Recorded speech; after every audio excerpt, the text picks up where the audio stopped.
There are two issues that arose towards the end of the day yesterday. The one relates, arising from the testimony of the investigating officer, Captain Peterson. The matter concerning Mr. Nkamazana, in respect of that issue, I hereby give a directive that Mr. Dumisani Nkamazana, who is apparently an inmate currently at the Mdansane Correctional Facility, be subpoenaed as a witness to attend these proceedings. I'm leaving the logistics and the details around that in the hands of the representatives of the National Prosecuting Authority. If any issue arises from this directive, they are at liberty to approach me with regard thereto. That's the one issue. The other issue relates to attempts by Captain Peterson to gain access to a potential witness who might be able to assist this inquest. It is a matter of particular interest to me.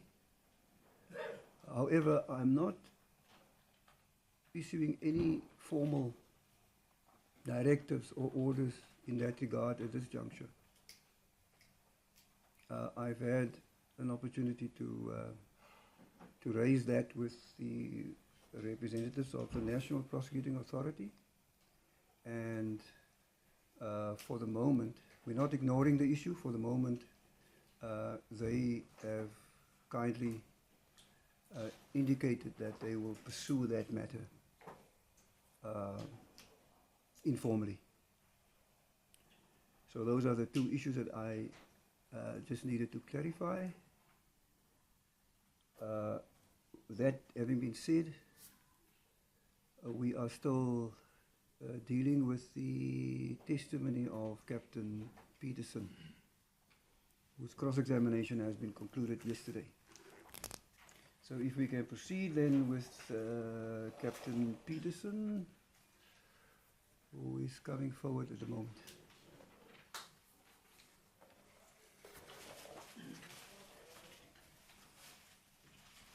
Morning, Captain.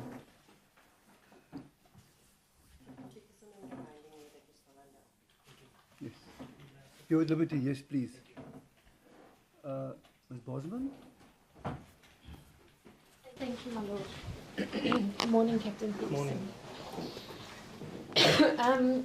Just to place on record at the moment, we have been approached, or should I say, there were two bosses who were employed at the SAPS during this time, one of which has passed away.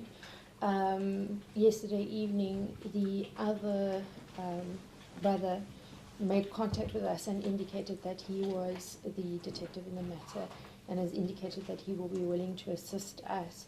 And we will therefore be requesting you to assist us in obtaining a statement from him. Okay, I'll do, my lord. Thank you very much. We appreciate that, Captain. Thank you. Thank you. All right. Captain Peterson, yesterday you gave evidence that you were travelling through to Pretoria to meet a witness. Is that correct? That's correct, yes. How did you know the identity of the witness before you left for Pretoria? Captain Dostile, who is investigating another matter, my lord, informed me that they were going to Pretoria to see, I said a brigadier yesterday. It was not a brigadier, it was a general that could possibly give information on another matter. It was long before, about a month before they left, and I said to him, just that will be interesting. I'd like to speak to this witness with regards to possible information on the Highgate matter.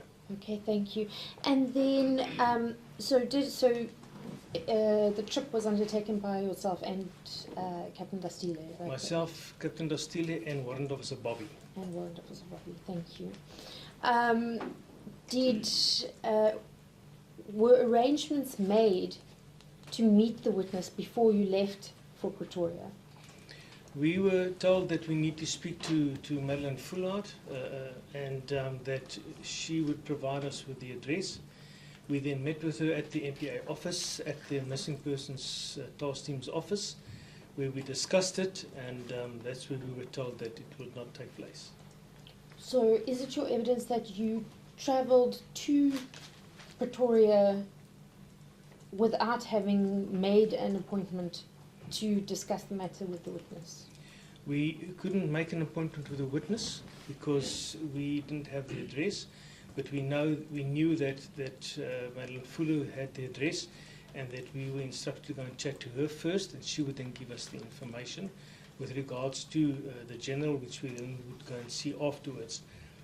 And we had an appointment with her, which we attended. I, myself, Bobby, and Captain Steele were present in the office when we discussed the matter. In Pretoria? In Pretoria.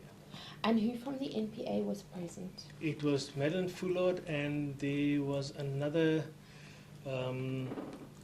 gentleman that was there, as well as a short Indian lady and another lady to the left. I can't remember the names, but I know that that's the members that were present there in the office when we were having a meeting. It's an open office, so and we were chatting as we're chatting now. It's quite loud, and I'm sure that everybody heard what we were talking about. Well, the meeting was just with Ms. Fullard. The meeting was with Ms. Fullard, but also with the Missing Persons Task Team, because of a specific case that we were busy with, that Captain Dostile and Warrant Officer Bobby were busy with, the Kwaza Twalu matter. And while we were busy there, and that's why we wanted to see the General, because of that matter. And I said to the guys, it would be nice to just talk to him as well, because I'm sure that he'll be able to give us some information if somebody was arrested, according to what our understanding was, what his role was at that time. Thank you.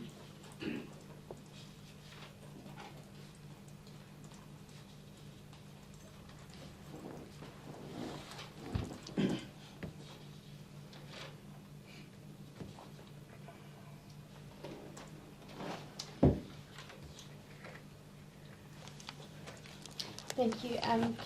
Captain Peterson, when was this interview to take place? My Lord, if I'm not mistaken, it was either, I think it was in 2022, if I'm not mistaken. 2022. Yes. And was this matter ever taken up again with Ms. Fullard? We reported back to Colonel Dweba, who was our commander then, and I know that on a couple of occasions it was discussed, and then also recently the matter was taken up again because of the Kwaza Twala matter, which is not related to the Highgate matter. Yes, thank you. And did you follow up with the NPA regarding this? I didn't follow up with the NPA. We followed up with our Colonel Dweba, who is our commander. The instructions are that whatever we struggle with, we go through him, and he would communicate with the relevant parties. Thank you. All right, thank you. I just then would like to ask also, in respect of another consultation with a witness. Yesterday, you did give evidence that Mr. Weber had indicated that there was an individual in Grahamstown who might be able to assist in respect of this matter. I just want to clarify. Initially, the meeting could not take place because of a clash in a diary or meetings. And then you rearranged a date to take or to bring Mr. Weber to Grahamstown to locate the witness. Is that correct? That's correct, my lord. And that meeting also didn't take place because Mr. Weber phoned me and said that there was something why he couldn't attend it. And then we said we'll do it at a later stage. And then, as I said, it was the last time we spoke about it and that I recalled. Okay, thank you. I just wanted to clarify that the meeting actually never took place. All right, thank you. Then the last issue that I want to clarify is just the timeline of the docket and from the passing of the docket to the different parties. Once the docket was opened, there was a large period of time where the exhibits or the affidavits were being typed in preparation for the inquest. Then, is it correct, in 1997 that the docket went to the TRC? That's correct, my lord. If I'm not mistaken, yes. Did the original docket get sent to the TRC? I'm not sure if the original docket went to the court. It is possible, but then if you look at the C section, that which is written there is the original handwriting. I would have to surmise, and I think it possibly was or it wasn't, but I just think that a copy was sent to it. That's my thought, because it was written. You'll see it's written right through to 1998, where Yes. it's in original handwriting. Whether he had a sub-file running at that stage, I don't know. I can't testify on that. But yeah, the question I can't answer, but I would think that it was the original docket. All right. The original docket, That stayed with the office. the copy went. Yes, my lord. That's the only thing that I can think, because of the original writing in the C clip, the investigation diary. So if I understand you correctly, so even beyond the date that the docket was provided to the TRC unit, there were still entries in the original handwriting in the investigation diary, That's correct, my lord. which gives you an idea that obviously the original must have stayed. That's correct, my All lord. right, then I understand. Thank you. Judge, if I can just refer you to C153 of Exhibit E, the investigation diary, you will see the writing which the witness is referring to. Is it the yellow file? Yes, it's in the yellow file. There should be a tab on the side. Yes. So it's at 153. It runs from C151 to 153, Judge.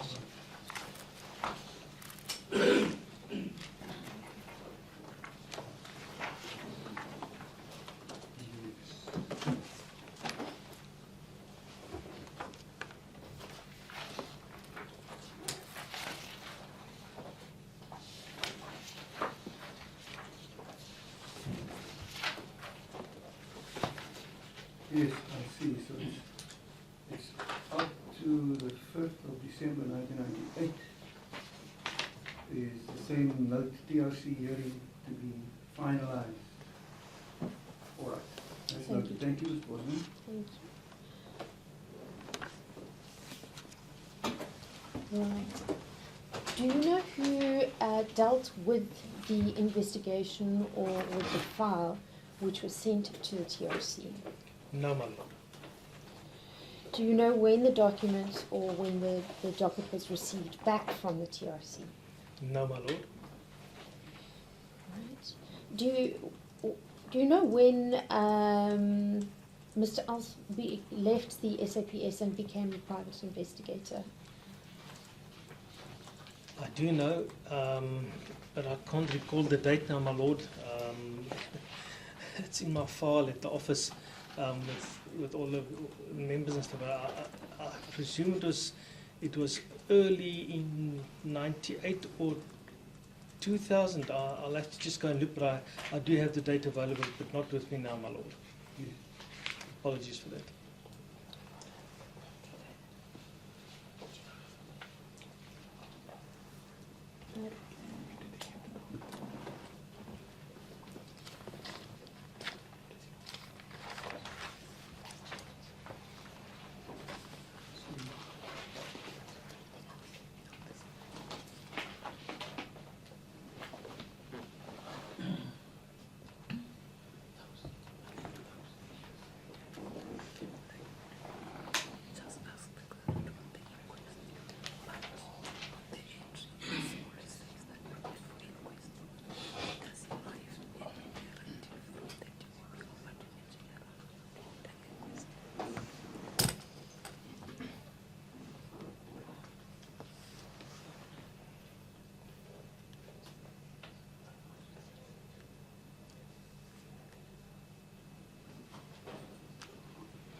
Thank you, Judge. Thank you.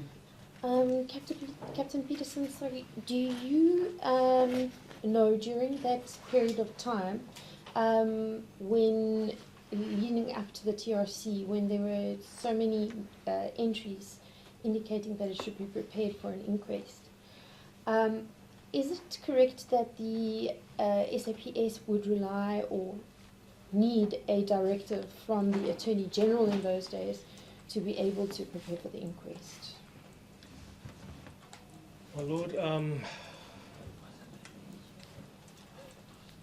it would be, if I can remember correctly, I might be wrong. I know that we had to get a directive from the Magistrates Court in those years with regards to having an inquest. So it is possible, but we had to get one from the Magistrates Court. Thank you. And do you know if any such directive was issued? No, I don't, my Lord.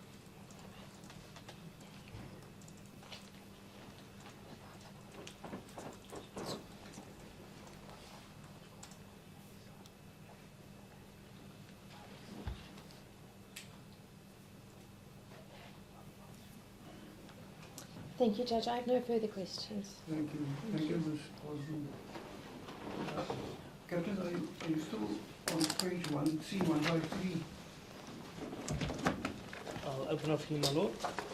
153, my Lord. 153. Yes. If you just read it. At the foot of that page is a note from, it looks like Lieutenant Colonel Massacre. That's correct, my Lord. That first note says, do we have evidence in this investigation? And then if you go over the page to 154, there appears to be a response, I assume, so sorry, whose response is that?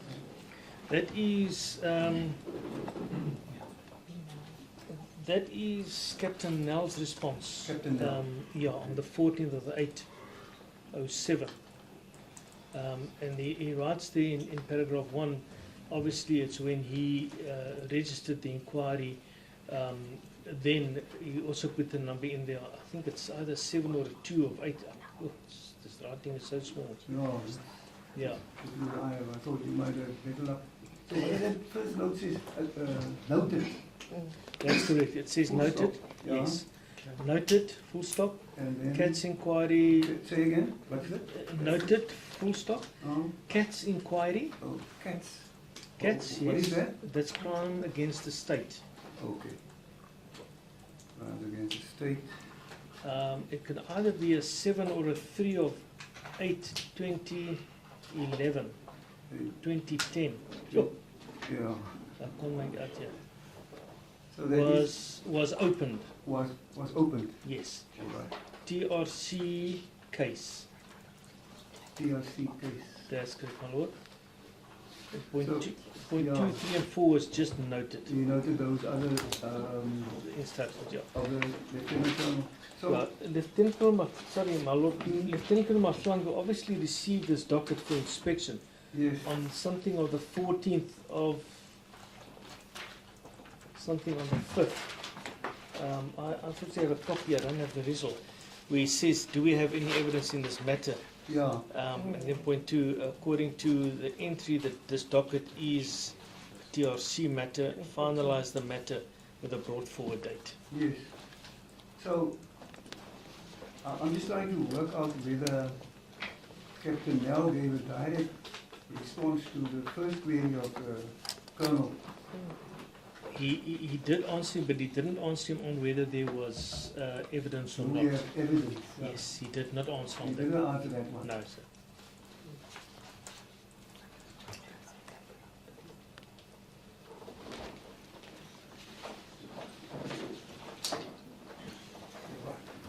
My lord, I apologize. No, that's fine. On questioning regarding that entry, Yes. I also believe that Captain Nell has been in contact with Captain Peterson, and if you could possibly clarify the availability of Captain Nell. My lord, Captain Nell is currently being treated for cancer, and he is not available. He did send me an email via his commander to say that he won't be available until the beginning of March due to the treatment. He's got the final treatment on the 25th of February, if I'm not mistaken. I do have the email with me that was given to me yesterday on Tuesday. It was yesterday. So one will be able to follow up on that post the end of February. Yes, my lord. All right. Can I ask you to bear that in mind? I will, my lord. I won't forget it. I've written it down on the other document I had with me yesterday. Okay. But I won't forget about it. I'll just take it up with him and have a chat to him again. And then I'll get back to the NPA and just let them know what the outcome is. That would be appreciated. Thank you, my lord. I'm indebted. Is there anything else for the captain? If I could make Barney? Yes. a proposal in relation to Captain Nell, because he's quite a vital witness Yes. for this hearing. If he's unwell and not able to travel, what would be the possibility of holding an online or virtual hearing when he could potentially speak from his home or some convenient venue near his home? Yes. Perhaps we can ask your colleagues to look into that in conjunction with Captain Peterson. Perhaps we could ask Captain Peterson if he could make the suggestion to Captain Nell, and if he is agreeable, then to set it up on a date that's convenient to all parties. So, My lord, I'll do that. I contacted Captain Nell via his commander because he wasn't answering any of his phone calls. The email was sent to his email. Obviously, it was then sent to the commander, and he answered me, Brigadier, and I will definitely get the email sent to him requesting that he give us a date that he could be available for that meeting. very well. Captain, then for the moment, thank you very much for your assistance up to now. It's always difficult to take over a task that's halfway done. The people that started it are not around. So you must make the best that you can on the available information, but still, thank you. It was very valuable input, assistance. And I must also thank you in anticipation for your further assistance to this process. My lord, I will be in the back there waiting for any instructions. Thank you. Thank you very much. So Thank you, my lord. Excuse you at this stage. Thank you, sir. All right.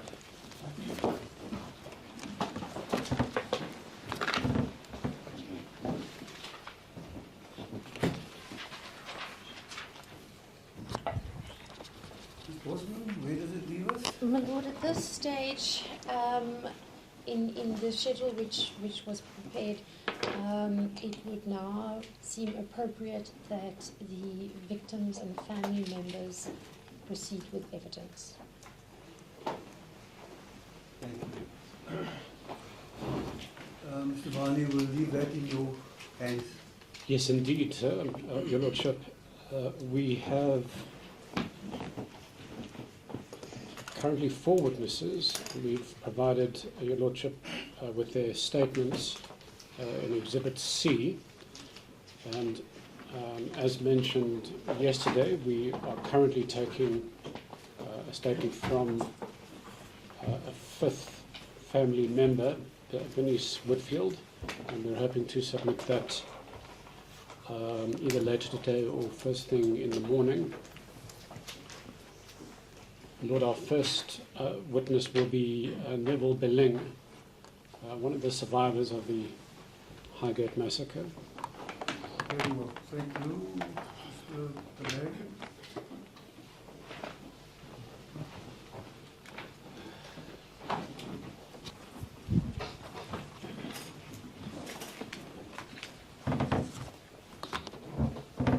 Sir, can you state your full name, sir? Neville Beeling? Thank you. Do you have any objection in taking that oath? No. Do you consider the oath binding on your conscience? Yes. Do you swear that the evidence you will give in front of the court and evidence will fall something like in body? Self Nico.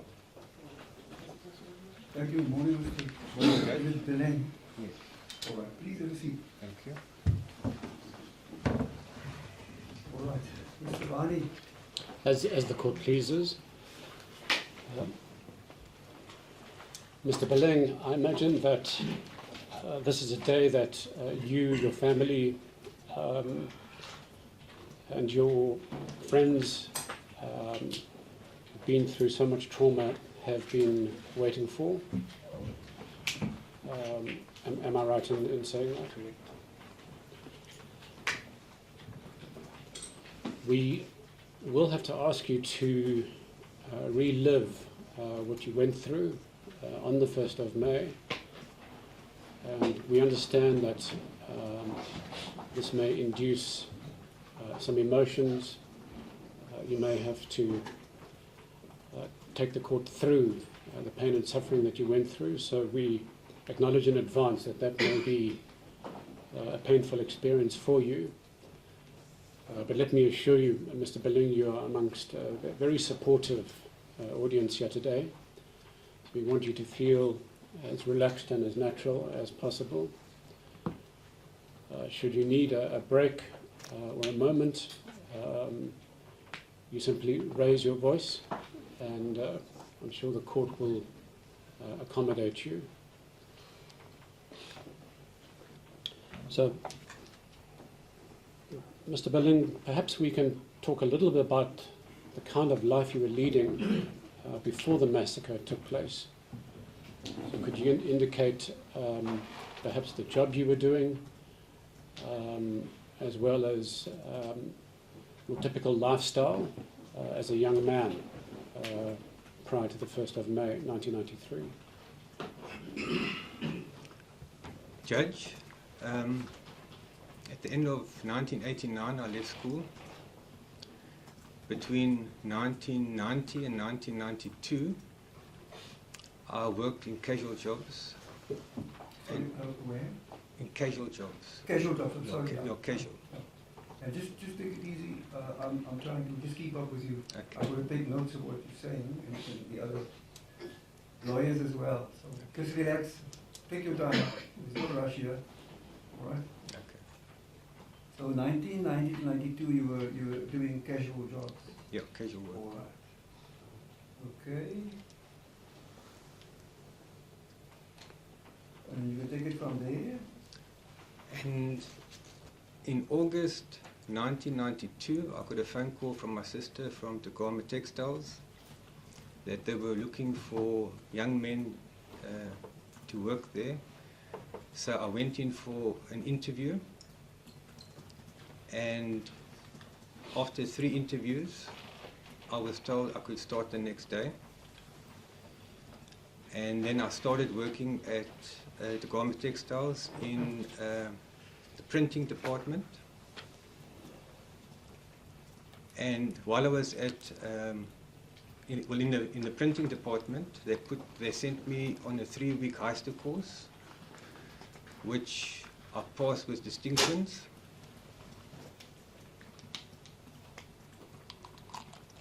And then from printing, they transferred me to the tape sizing department, where then I What is was that one called?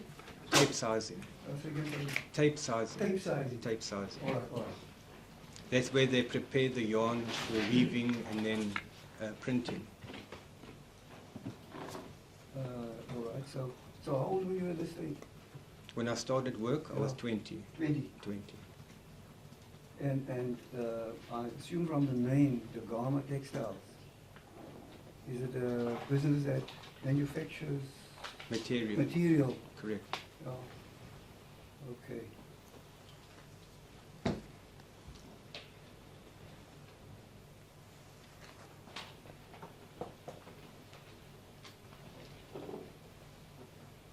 All right, and from there, how did it proceed? Then I worked at Tegama Textiles for 9 months. And then on the 30th of April the day before the Highgate attack. I asked my work if I could get off early because I had a friend coming from army. He was on army, he was on pass, and I wanted to make arrangements because it was his birthday that weekend to go out for the weekend. So I left work early that day, but before I left, Issy Scrooby from the officers called me in and said to me, Neville, before you leave, I want you to sign your papers for your medical aid. So which I did. I signed my medical aid papers, and then I left. My medical aid would have started on the 1st of May, the next day.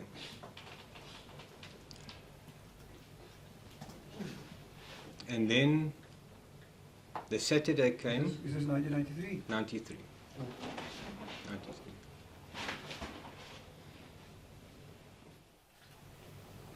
Sorry, I interrupted you then. And then Saturday, the 1st of May, I couldn't get hold of my friend because those days there weren't cell phones. I didn't know that at the time he had made arrangements with his girlfriend and they were going to go out for the day. And I waited the whole day until 7 o'clock that night. I still couldn't get hold of him. And by then I had to cancel the reservations. I then at that time phoned my cousin Roland Parker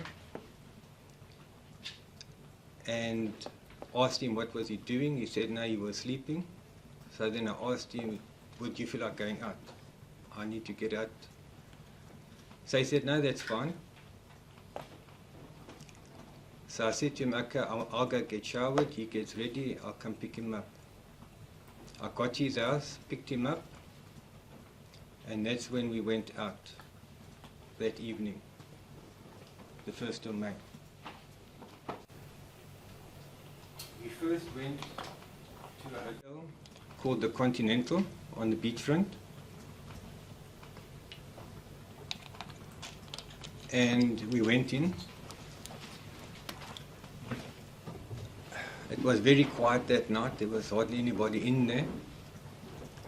And I actually forgot my cigarettes in the car. So what we decided, well, if we're going to go back to the car, we might as well just go somewhere else. So from there we left, we went to the Dorchester Hotel. Just stop there.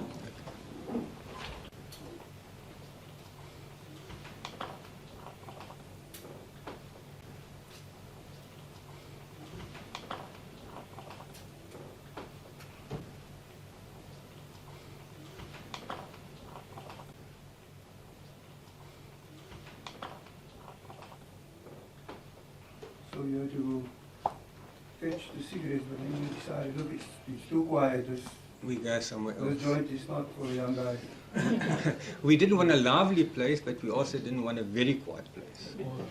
Yeah. Sort of in between. In all right? between, yeah. We just wanted a couple of beers. All right.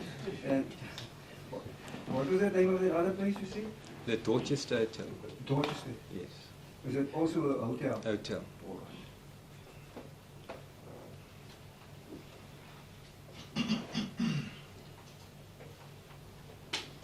All right. You could take it from there. We got to the Dorchester Hotel and they were closed. So then we decided, okay, we'll go to the next one, which would be Moby Dick. You say it again? We went to another place, a pub, which was called Moby Dick. Oh, Moby Dick. Moby Dick, yeah. On arriving there, they were also closed. They were busy renovating at that time, those years, to Buccaneers. Is it also down On the beachfront. on the beachfront? On the beachfront. So then I said to Roland, well, what do we do now? Well, we hadn't had supper, so I said, okay, let's go to KFC. We go get something to eat. And we got our KFC, and then we decided, okay, we'll go to Ganubi Hotel. We got to Ganubi Hotel, we parked in the parking lot, we had our KFC, but we were looking at the hotel. to see how it was going there. And at that specific night, it was quite busy. People were queuing outside. So then I said to Roland, well, what do we do now? Let's start making our way back home. So the closest place would be, he stayed in Morningside and I stayed in Summer Pride. Let's go to the Highgate. So if we have one or too many beers, we're not too far from home.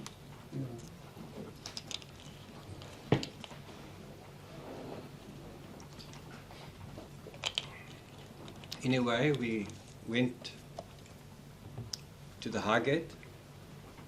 We got under the subway and I parked across the road from the Highgate. We climbed out the car, walked across the road, and we first walked up the stairs towards the ladies' bar.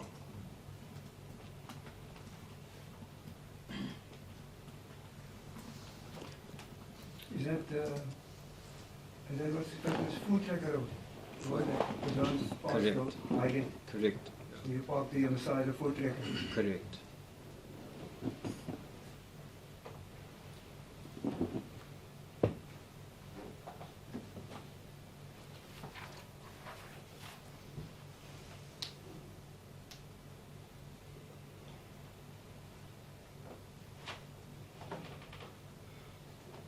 Okay. We walked into the ladies' bar and we saw there was no place really to stand by the bar.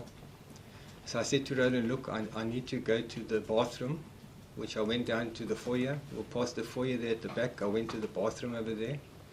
We came out the bathroom, I said to Roland, okay, let's just go into the men's bar on the other side. So now you must just take me with you. The ladies' bar. The entrance that we saw with the stairs. Yes, Sort of, it looks like it's almost in the center, middle. In the middle, yeah. In the middle, yes. Is that the one that you use? We went in there to In the there. ladies' bar. And is the ladies' bar the one that is, if you come up top of the stairs on your left? On the left, On yes, the left, on the left. All right. So there you say it's a bit full, It was a bit too full for our No. liking, and then you're going to go to the other side. the other side. All right. Just hold it there.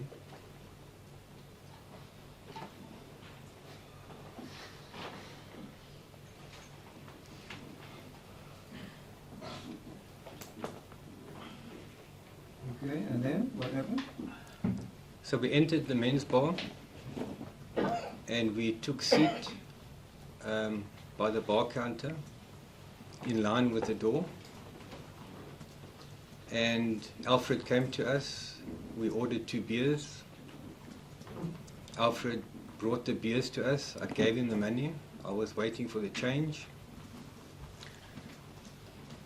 When I heard a lot of footsteps outside and noise. When I turned around and I looked at the entrance of the bar, I saw a guy running up the stairs with a balaclava on and a rifle in his hand. You stop there.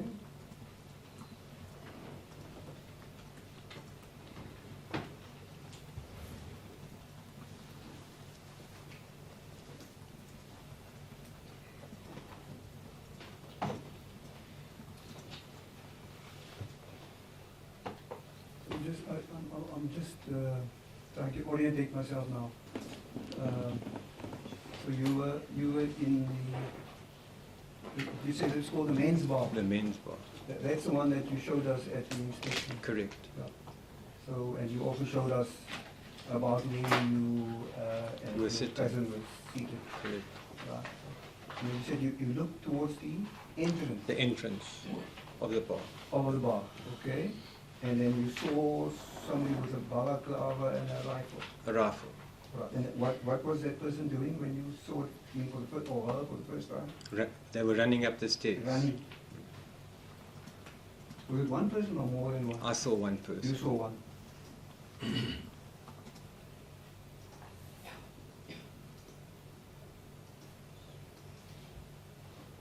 All right, so I person ran also, up the stairs.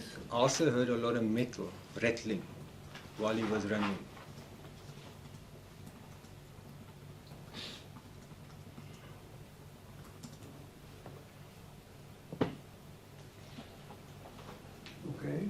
He ran in, he stopped for 2-3 seconds, looking at my direction, and that's when he turned around, he turned the rifle towards us, and that's when I knew, look, there's something wrong. This isn't somebody playing the fool or anything like this. I turned around immediately to my cousin, and that's when I hit him, and we both fell backwards off the bar stools. Stop there.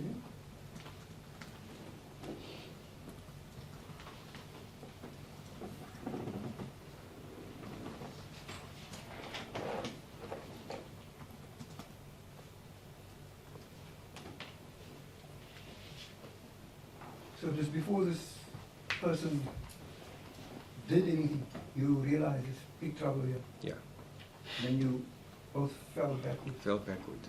And then up to that point, nothing happened yet. By the time we started falling, before I hit the ground, I felt bullets were hitting my back. Waiting to stop him.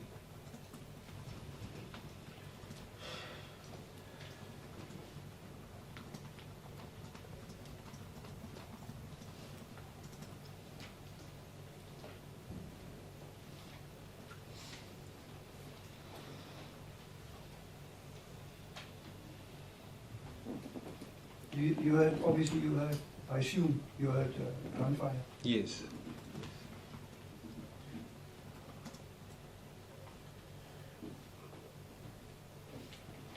And obviously it must have been the person that you saw entering with a rifle. Correct.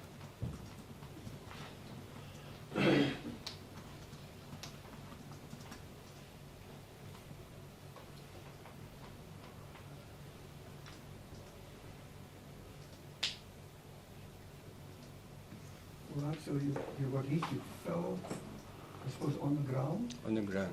and your cousin as well. Yes. And then what happened from there onwards?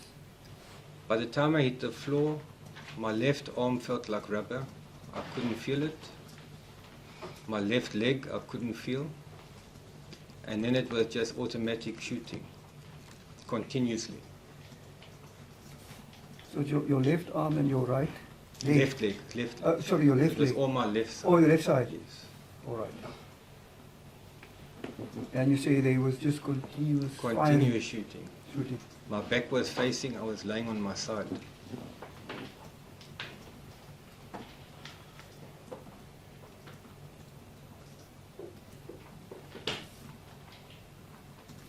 And then? It felt like forever, but it could have been a minute or two. And then I heard a metal object rolling towards me. You stop there.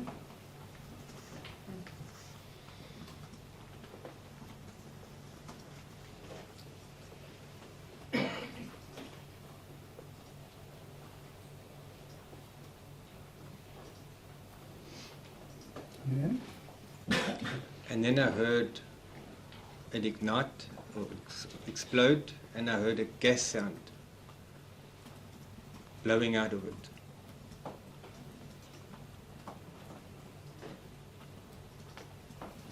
Escaping gas, right? That Yeah, sort of. that going off.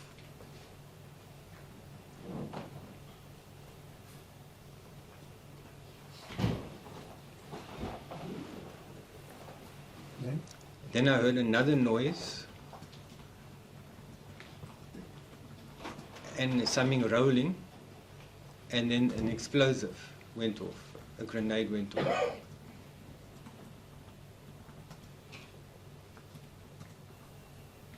So these sounds were more or less in your immediate vicinity. Yes, So you gathered it was in the men's bar where you were present. yes, it was in the men's bar.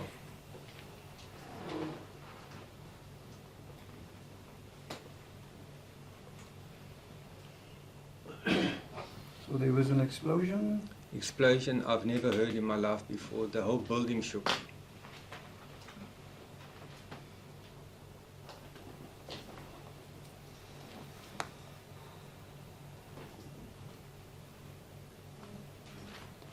Thereafter, At that time, the lights went out.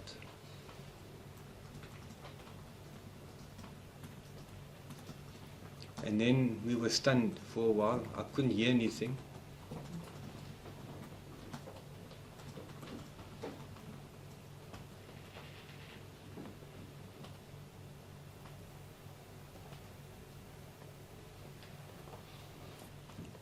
And then at that time, I started choking.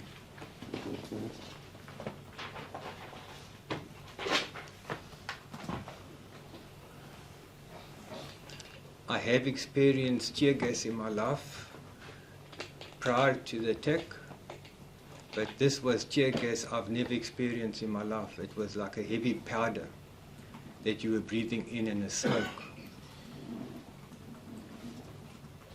which filled the bar.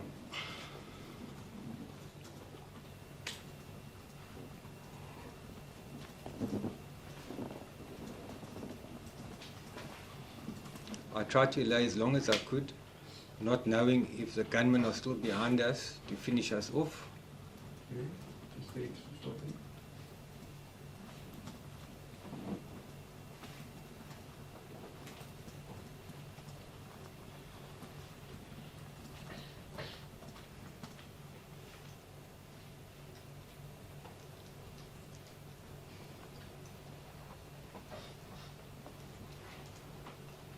so the bar was in darkness at that point.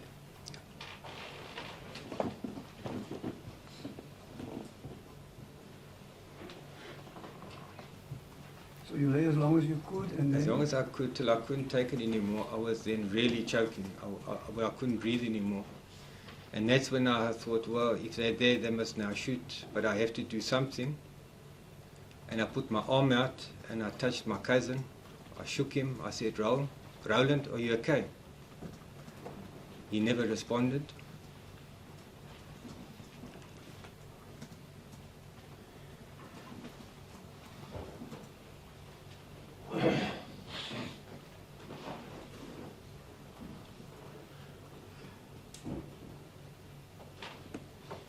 At that time, I presumed he was shot dead.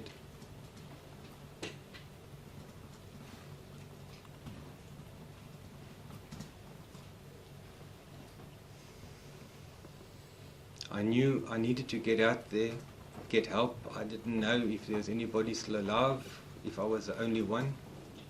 I never heard anything. I couldn't reach to the bar counter, so I had to use my cousin's body to lean onto him because I couldn't use my left side. I was slipping in the blood.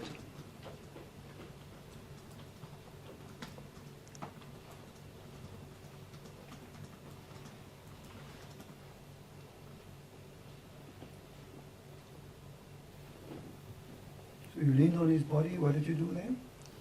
I tried to get onto the bar counter. I needed that height. I couldn't get to it.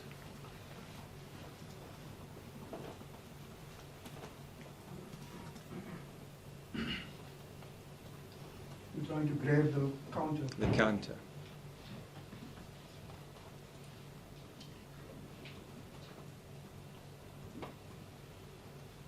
Did you manage to do that? I did. I managed to get up with one leg and arm.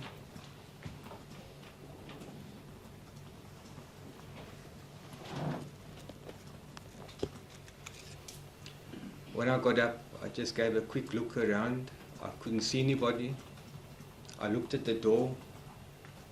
I was too scared to go out the door in case there were gunmen waiting for us.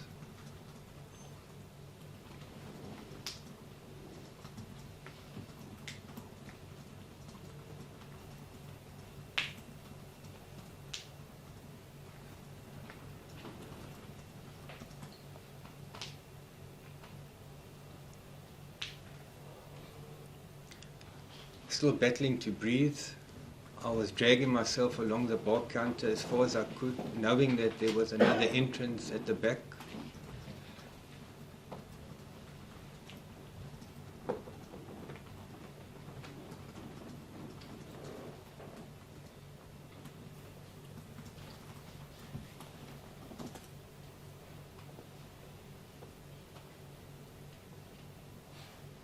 I got to the door entrance when I saw somebody on their haunches on my left side.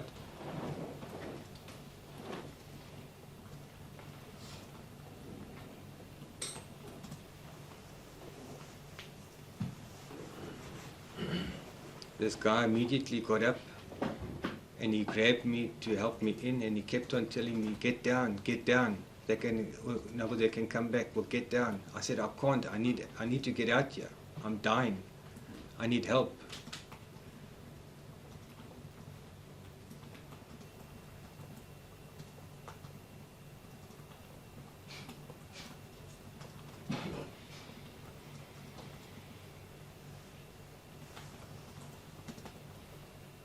I was standing on one leg at the time and he was pulling on me, and I was getting weak by then, so I just gave in and I fell onto my back.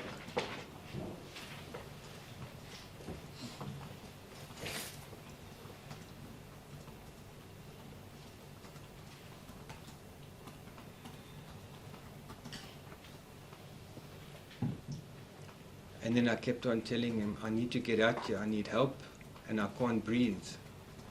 He then took his shirt off.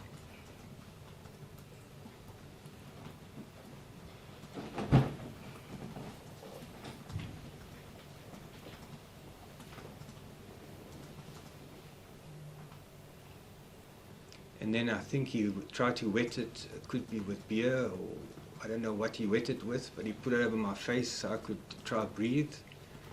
And it was at that time I then started hearing my cousin, Roland Parker.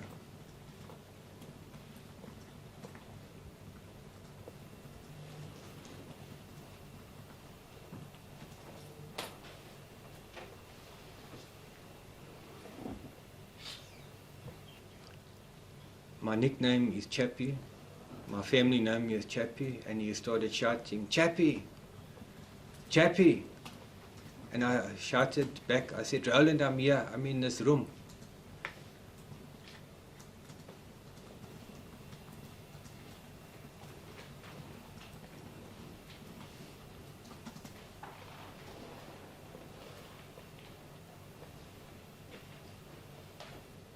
He came running in, he fell on his knees and he kept on saying, oh my God, are you okay, are you okay? I said, no, I'm not, I've been hit, I need help, I can't breathe.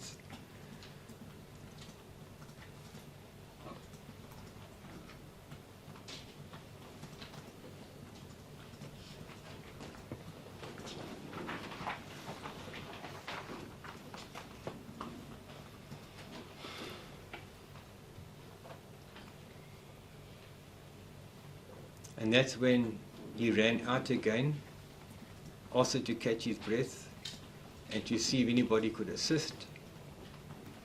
And that's when I noticed Keith Bailing. He appeared from somewhere. He was also in the bar.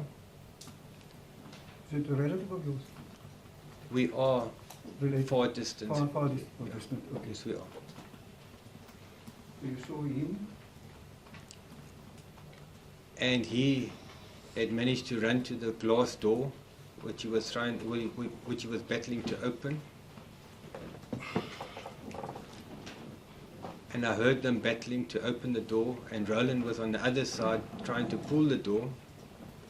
And for me, they were taking too long.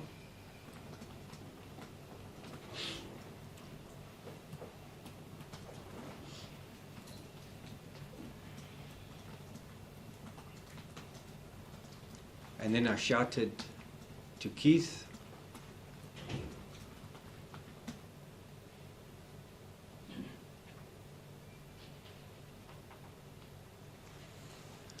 my words were to him, for F's sake, please kick the door down.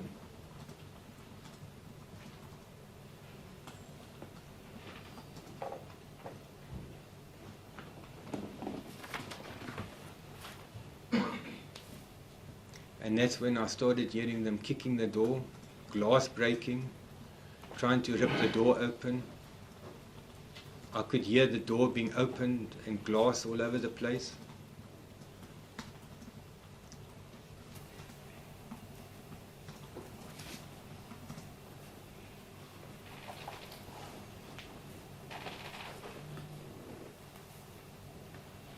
And then I heard Roland outside calling for people to help him to get his cousin out. I heard Keith shouting. His brother was in there to get his brother out. His brother's been shot.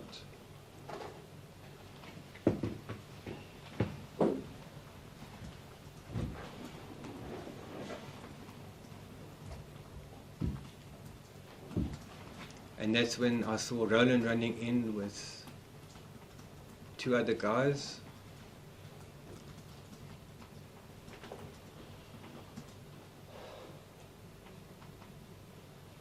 They grabbed me by my legs and they dragged me towards the door entrance.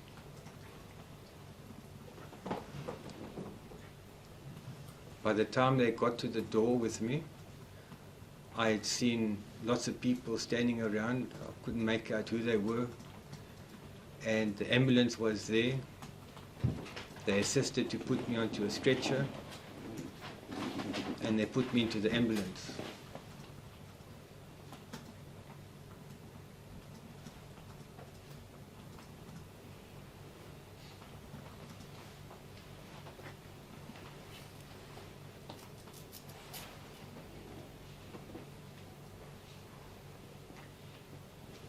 Thank you.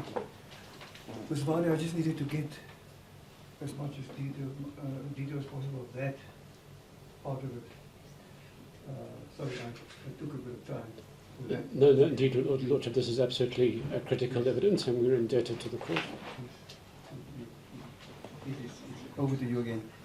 My Lord, I'm just looking at the time Okay. and I see it's 12 past 11. Do you want to take the shorter adjournment? Yes, I'm sorry I didn't keep an eye on that. We'll take the morning adjournment for about 15 minutes. Court will adjourn. As a court, please.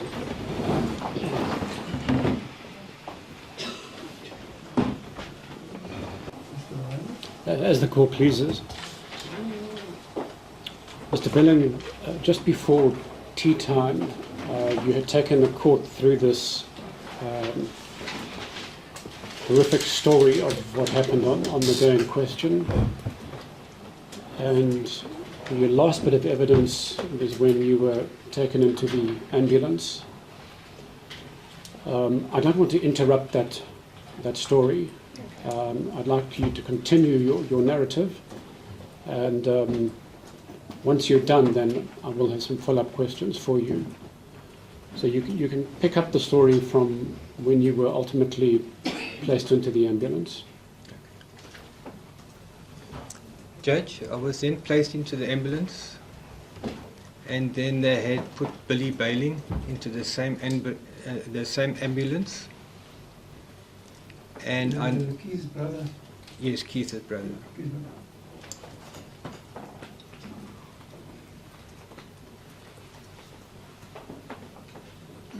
They were trying to stabilize us at the time, and then they left with the ambulance. My cousin was at the back with me, and on the way to the hospital, I could feel I was in tremendous pain. We got to the hospital, and when the doors opened, there were a lot of people standing around. They were already warned that the ambulances are coming in. So the people in the casualty, they moved one side. I was one of the first ambulance to get to the hospital. They wheeled me straight through to casualty. By then my arm was hanging off the stretcher. I couldn't feel my arm. And doctors started coming in and examining and having a look. And at the time, they could just see that there was a wound to the arm. So as others were coming in, they saw I wasn't that too serious, so they started attending to other people coming in. And then it was a few minutes after that, my uncle and aunt arrived, Roland Parker's mother and father. And my aunt came up to me, she said, "My boy, how are you? What's going, what's happened?" I said, "No, we've been shot." So she was standing there by me. Kept on saying, "My back is sore, I can't take this pain in my back." She said, "My boy, can I rub your back for you?" I said, "Please." She stuck her hand under my back and she felt it was wet. She pulled it out and it was just blood. It was then she informed one of the sisters. The sisters got hold of the specialists to come. By then my father and mother arrived, and the specialists asked my uncle and my father to please help or turn me over. He then examined my back, inspected my back, and he said, "This man's been shot in the back. There's internal damage. We need to get him to theatre." It was then at that time they were busy getting theatre ready. When Roland came in again, I said to Roland, "Please tell the sister my bladder's building up. I need to wee." He then spoke to the sister. The sister gave him the bottle. He assisted me. And by then, only one drop of blood came out. He then informed the sister, and then they knew there's problems. They started wheeling me through to theatre.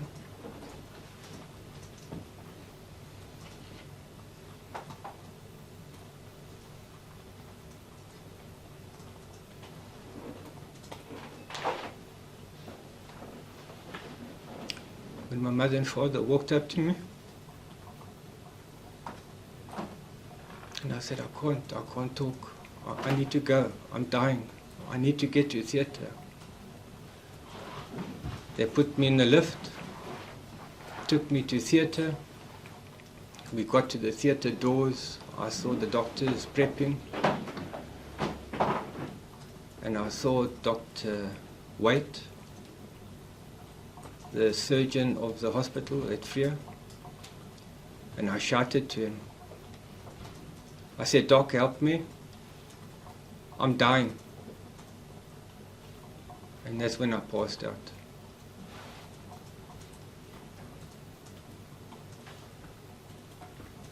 And when I came around after that, it was about 2-3 days later. I was in ICU. My parents told me that I went into theatre at about 12:15 that night.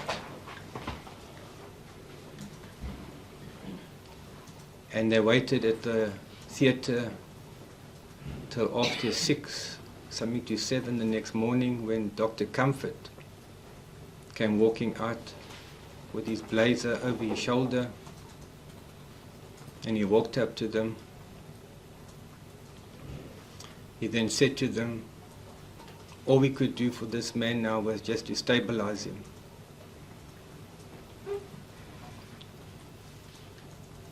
There's a lot of damage and a lot of operations he needs to go through. He's in ICU now. There's nothing you can do, you must go home. But I want to tell you one thing. This man's going to be in and out of theatre for the next 30 years. Well, those were true words. 30 years down the line and I'm still going for operations.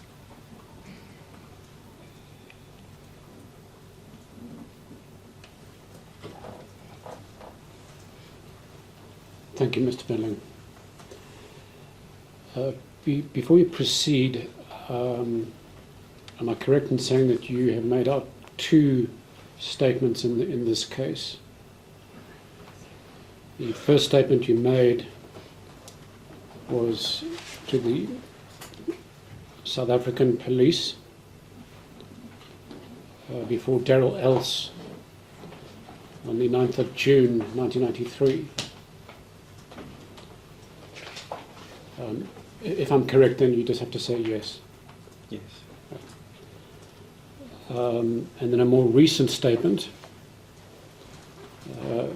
that your attorneys, Cliff Decker Hofmer, took from you, in which you signed before Commission of Oaths on the 26th of January 2005. Correct. 2025, I beg your pardon. My Lord, both of these statements are part of the record. They're in Exhibit C, starting at page 1. The earlier statement is annexed as Annex A to his more recent statement.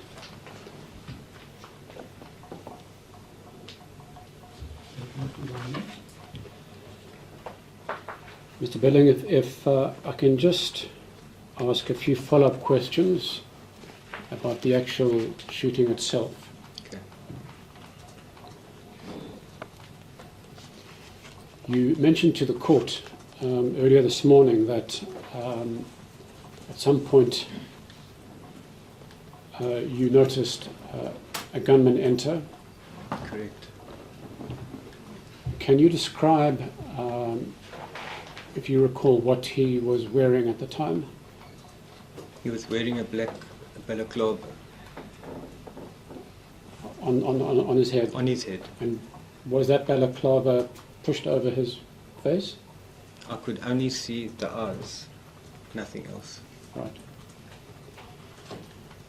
And I know all this happened in a flash, but do you recall the rest of his attire?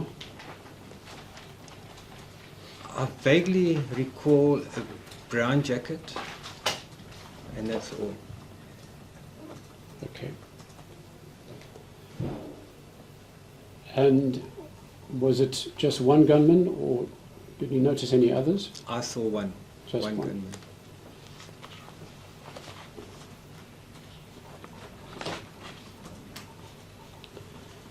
And the firearm he was carrying, did you have a chance to recognize? I knew it was a rifle. I didn't know at the time it was an AK-47. Okay. So you learned subsequently it was an AK-47.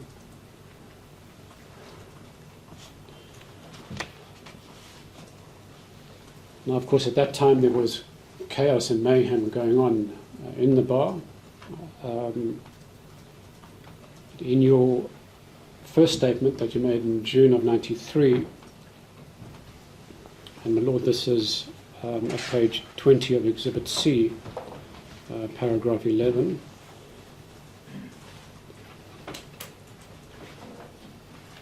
Not long after the gunman entered and the shooting continued, you mentioned that you suddenly heard a loud explosion coming from inside the bar, after which the light became dull. Correct. So it seems as if, at least in June of '93, your recollection was that the loud explosion, possibly the grenade explosion, happened whilst the shooting was ongoing. At the end, yes. Yeah.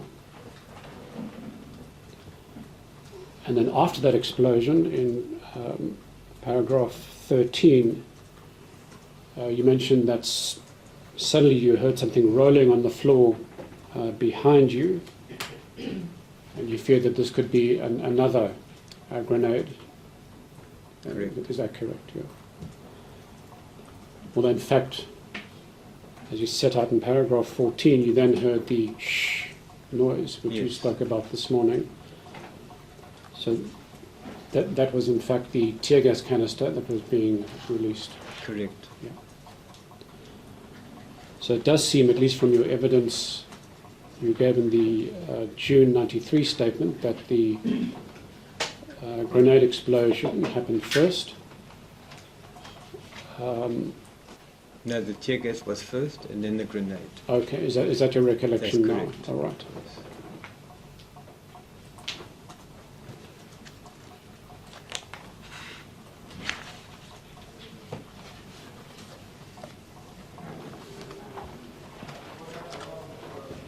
Then if we can move to your more recent statement, we just want to deal briefly with what happened in your life post the Highgate Massacre. And my Lord, this is set out in some detail, but you mentioned that suddenly you heard something rolling on the floor behind you, and you feared that this could be another grenade. Is that correct? Correct. Yeah. in his January statement from paragraph 5 onwards.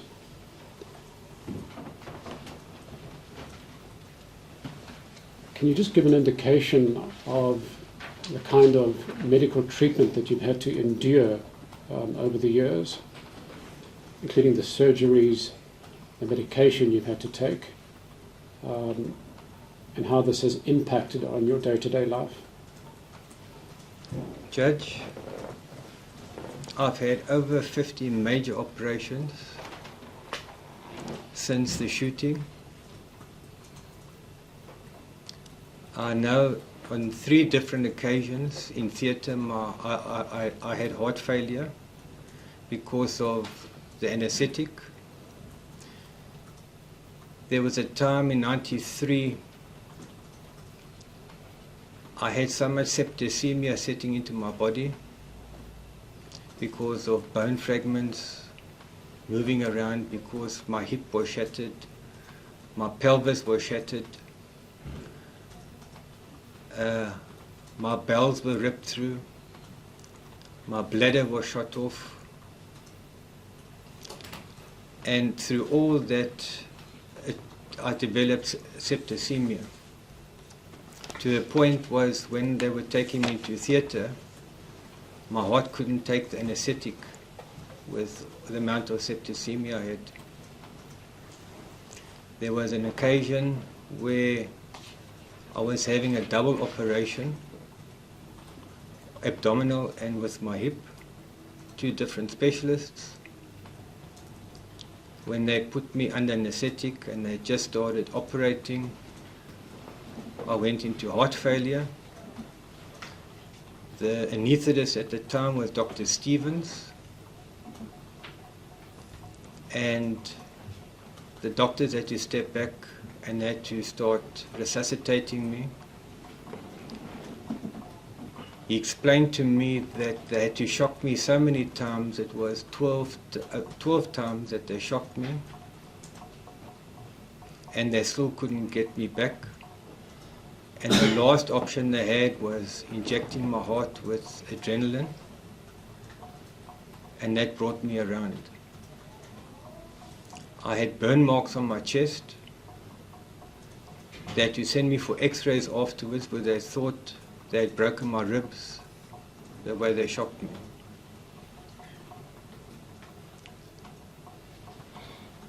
For many years I was on morphine for pain. To a point I started getting addicted to it. I was given morphine injections every 4 hours, 24 hours a day, for months.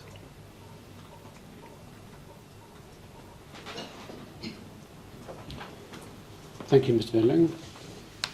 And in terms of the impact on your way of life, how did it affect your ability to continue working?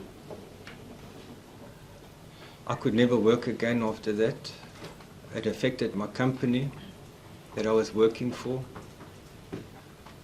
My manager stood at my bedside. They saw how I was suffering. There was a time when septicemia set in. The doctors called my parents and said to them, "There's nothing more we can do for him." The septicemia got so bad, my managers stood by my bedside. I was starting to get delirious. The doctors told my parents to start preparing themselves, and took time, but I pulled through. I was robbed of my youth from the age of 20. I never had a youth.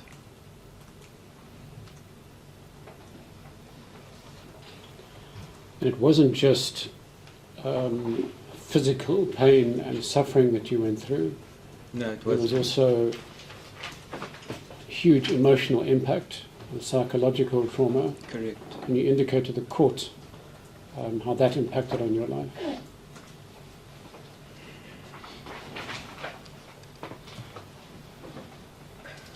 can't even explain how to start.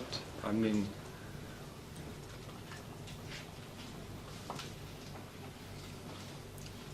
psychologically, you just wish you were dead.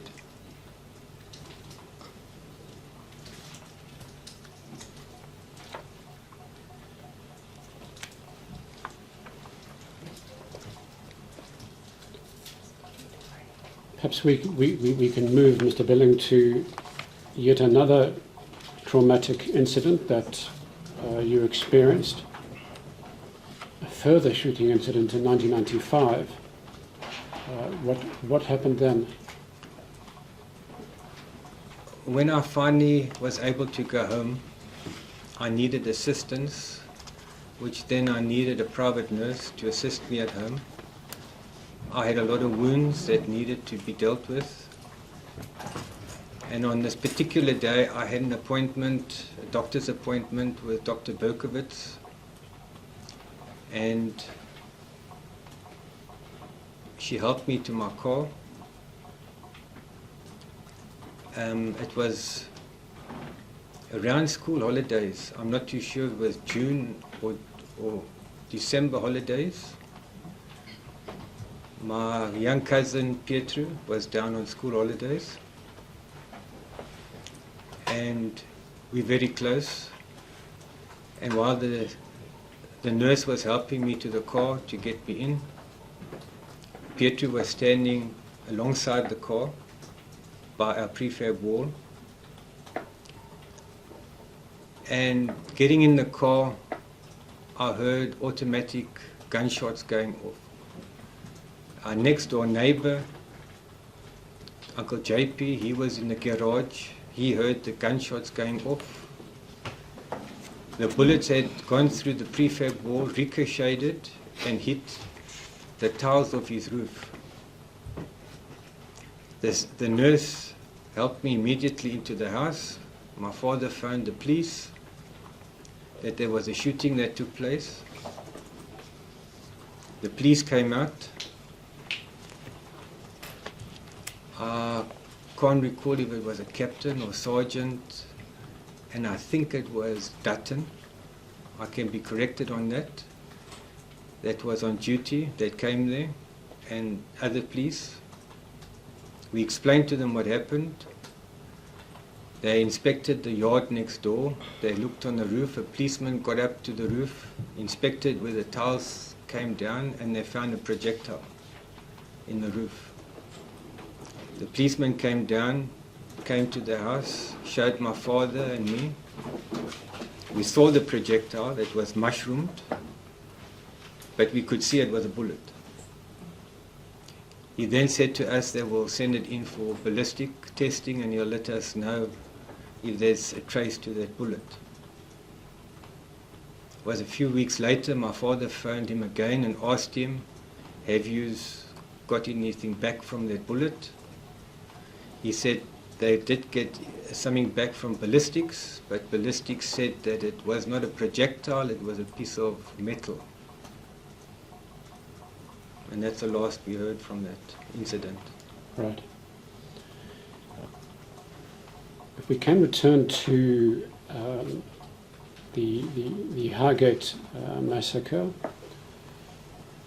we're aware that Daryl Else took a statement from you in June of that year. Prior to that, did you have any contact with other investigating officers, such as Warrant Officer Bossa and Captain Schwartz? I can't recall. I was very sedated in hospital and a lot of medication. So many people were coming in and talking to us. I can't recall. Right. That was in hospital in the beginning. Indeed. Now, understandably, you wouldn't have been in a position to assist them at that time. So it was only really once Daryl Else was appointed as investigating officer that you began to collaborate with him in the investigation. In hospital or recent? Well, let me ask you, where was the June 95 statement taken? Must have been in hospital. Was it in hospital? Yes. Okay. And did you then have fairly regular contact with Mr. Els? He was from at then on? hospital once or twice that I can remember to see us. Right. All right, we'll return to the efforts you've made to get to the bottom of this incident. In your affidavit, you point to a very important meeting you had with APLA in 2005, when you got to meet the former commander at APLA, who was in charge of operations in the early 90s, Lapa Mplahlele. Can you explain to the court how it was that you managed to get a meeting with the APLA commander? Judge, my cousin Gail Parker, which is Roland Parker's sister, worked in Cape Town at Customs, and a lady came in from Wales, Dr. Francis, to put her luggage through Customs, and my cousin asked her what was she coming into the country for and what was she doing here. She said no, she was doing work for UCT for TRC cases. And that is when my cousin told her that her cousin was shot in the Highgate in East London, and that's how it came about. And sorry, Judge. Dr. Francis found interest in it and asked if she could get my number and maybe contact me and talk to me. And that is how it came about that I was in contact with Dr. Francis. She came on a few occasions to East London to meet with me, ask me questions, and she heard my story, and we believed that APLA had done the attack, and I said to her I would love to meet the person in charge of APLA that gave the orders of the Highgate massacre. So she said, well, she can arrange to maybe set up a meeting. She went back to UCT and she spoke to Professor Pumla Gabodo Madikizela, and they discussed it, and Pumla said that she can arrange maybe a mediation with me and the commander of APLA, because they also knew that they worked with Jin Fourie. Jin Fourie was the mother of Lindy Fourie, that was murdered at the Heidelberg Tavern by Letlapa on the attack that took place in Heidelberg. Jin Fourie then said that she's prepared to mediate the meeting between Letlapa and myself, and then a mediation was set up in Cape Town at Carmichael House at a bed and breakfast where I was staying. It was a week-long mediation that was set up with different organizations, and it was, I think, in September of that year we had the mediation, and I was given the opportunity to meet and confront the commander of APLA, which gave instructions those years for certain attacks. And through the days leading up, the 5 days we had, it came clear that he admitted to the King Williamstown Golf Club, the St. James Church, the Heidelberg Tavern, and when it came to the Highgate and I explained my story, things didn't match up. He asked also what things were used. I told him what guns were used, grenade, tear gas, that they wore balaclavas, and he said to me that that's not the way Appler done attacks. And he explained to me how they done their operations, and then at the end of the mediation, for the first time, he said to me that it looks to him that there could be third forces that could be involved with this, because Appler did not do this attack. He then said to me that he will look into possible, could be renegades. He was going to go back and do a bit of homework on his side. And then my homework was, when I went back to East London, is to try contact Darrell Else and ask him, did he know if there were possibilities or what he thought about third forces. Thank you, Mr. Venning. Can I ask, prior to this meeting, you and perhaps the other survivors and family members, you were under the impression that this was an Appler attack? Correct. And what gave you that impression? What led you to believe that Appler was behind the attack? This is what we've been told. This is what the media was saying. When we tried to speak to policemen, cops,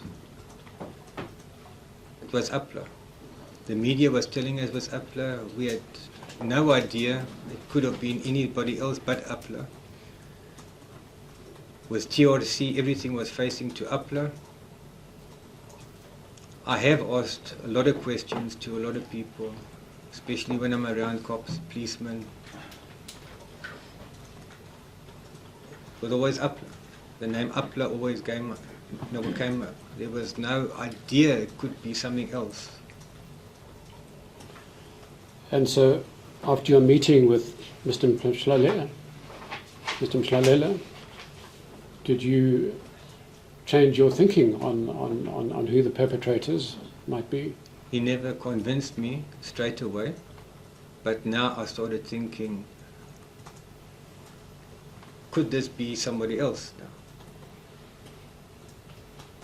I was open-minded to hear if there were, could be. Then I wanted to speak to Darrell, and we finally got to meet Darrell. It took a few months battling to find Darrell. I think the first time we got hold of Darrell was when Teresa Edelman from Spiral Trust came on board after Dr. Francis had to leave back to Wales. And we finally got hold of him, and that's when Teresa met him in PE. And that's when we first found out that he also had suspicions that there were third forces involved. And did you develop a view as to why a third force might have carried out this attack? Those were the questions at the time. Why? And then we were told that there was so much happening in and around at that time with politics. We're building up to the 94 elections, that things could have been, were pointing to third forces. But we still needed to want to know more about this. It's interesting that prior to your meeting with the Appler commander, you were of the view that Appler was in fact behind the killings. Yes. But nonetheless, you were willing to meet with the person you considered to have given the orders. Yes. and you described it as a mediation. Correct. Can you indicate to the court, as a victim of that attack, why you were willing to go into that mediation? I wanted to confront the person that gave those instructions, to ask them why did they attack the Highgate, for what reason, what purpose was it for. Those were the answers I wanted. That is certainly understandable. Now, if we can turn to the struggle you've had over more than 30 years to seek justice, and you've already indicated to the court that you really struggled to get meetings with Darrell Else. Yes. Perhaps if we can rewind to the point where you and other survivors and family members took a decision that you had to start looking for the truth yourself, and why you decided to take that step.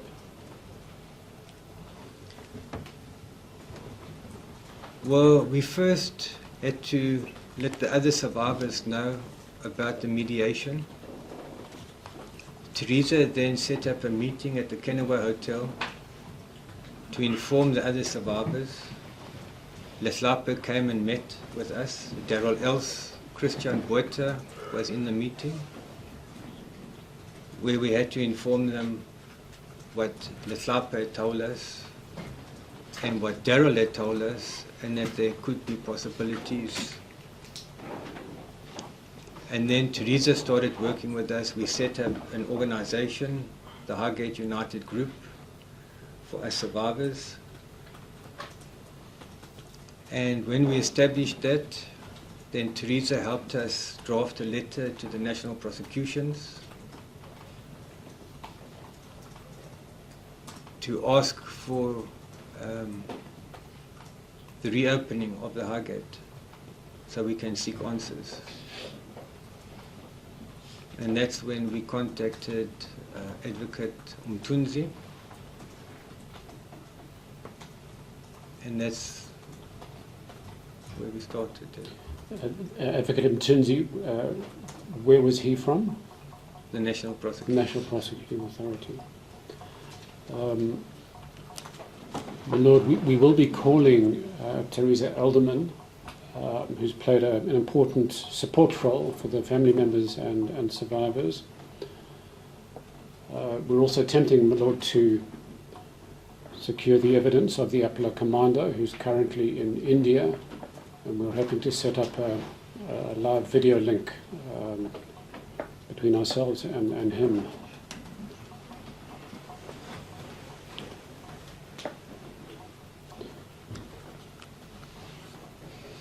So you indicated in your statement, Mr. Billing, that you've engaged and assisted every investigating officer appointed to the best of your abilities. Yes. You've also participated in the TRC hearing process. Correct. But nonetheless, you state further that you're still no closer to justice. No. Can we turn to the question of the bullet that remained in your left hip? Can you explain why the bullet remained in your left hip, and for how long, and what happened to it? The doctor said that where the bullet was lodged, it would cause more damage to try and remove the bullet than just keep it there. So it was a few years that I lived with that bullet in my hip, and eventually after a few years it started to resurface, it worked its way out of my body until it was under my skin. I had to go for a hip operation because there was still bone that they were removing that was also surfacing. And I asked the doctor what was this lump that had developed. They had taken x-rays and they saw that the bullet had moved to the surface. In the operation, they removed the bullet Dr. Berkowitz came to me and he gave me the bullet. He said that the bullet will have to be handed to the investigating officer, because they would need this bullet for evidence. My father then contacted Darrell Else. Darrell Else said to my father that I can keep the bullet. They've got more than enough evidence to work on. So then I kept that bullet in my possession. Am I right in saying this was in 1995? Yes. Were you surprised that the investigating officer said he had more than enough evidence, he didn't need the bullet? I was surprised because my father also worked in the police in the 80s for 10 years. He was a police reservist. And he also knew how crucial evidence was, so we were surprised when we were told that we could keep the bullet.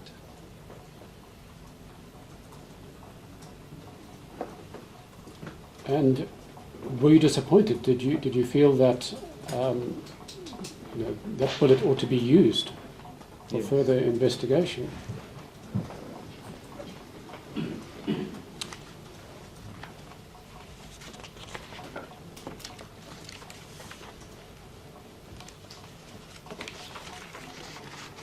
In your statement, you describe an encounter with one Eric Taylor. You can't give the exact date, but you say it was between 2007 and 2010. Correct. Can you describe how this encounter came up? Perhaps first starting with indicating who is Eric Taylor and why there was a need to meet with him. For us to meet with Eric? Yes. We never met with I him. know you never did, but what was behind, what led to this encounter? Oh, sorry. The Weekend Post contacted us. They wanted to do a story on the Highgate. And they set up a meeting with us. It was in the morning, about 9:30.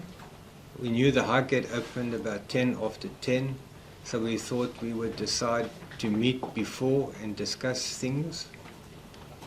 And the night before, I was on a phone call with Lindeen Page. We were talking about the meeting that we were going to have at the Highgate. We hadn't told anybody else about it, but the people that was coming there, Darrell Else, Roland Parker, Lindeen was at the meeting, Taurine. And while Lindeen and I were talking over the phone, there was a very strange noise over the phone. We didn't know what that was all about at the time. We met the next morning at 9:30. We met a lady from the Weekend Post. We were standing in the parking lot talking, waiting for the Highgate to open. Darrell was there. When we noticed a silver Cressida type of car come riding down slowly, he pulled into the parking lot, drove past us, drove out again and drove back up the road. We didn't take note of it. We carried on talking.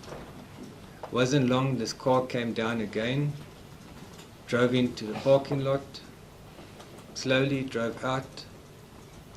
Darrell came to me and he bumped on me. He said, "Do you know who's in that vehicle?" I said, "I have no clue, I wasn't looking." He said, "That's Eric Taylor." I said, "No, it can't be." He said, "I'm telling you, it's Eric Taylor." Then he started to get more observant, and the car came down, I think the third time. He came into the parking lot, and Darrell came and stood in front of him and stopped him.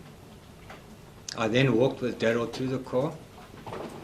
and it was definitely Eric Taylor. He then asked Eric, so what are you doing here? He said, no, he's here to meet an informer. Oh, okay. And while we were talking to him, a taxi stopped on the road there, and the Indian chap that worked in the bar climbed out, the barman, and he walked past the car and he still said, hi Eric. And Eric greeted him, and Darren and I looked at each other, and it wasn't long after that when Eric left. He never picked up an informer. When the Highgate had opened, Darryl went straight to the barman and asked the barman, did you know the guy in the car? He said, yeah, he knows Eric. He comes to the Highgate know quite a lot. He's also stayed over there a few times at the Highgate. After the meeting with the Weekend Post, Darryl then called us and said to us that we should go to Cambridge Police Station and just put it on record what had taken place in case anything happens, which we did. We went to Cambridge Police Station. I think it was on the first floor. We went up to an office. We saw a captain. Lindeen knows his name better. I think it's Durant. And we told him what had happened. He then said to us, he's got a family and kids at home. He doesn't want to get involved with this. Can we go home, fill out a statement, and come back after hours and put it under his door? And then he'll take it from there. That's what we did.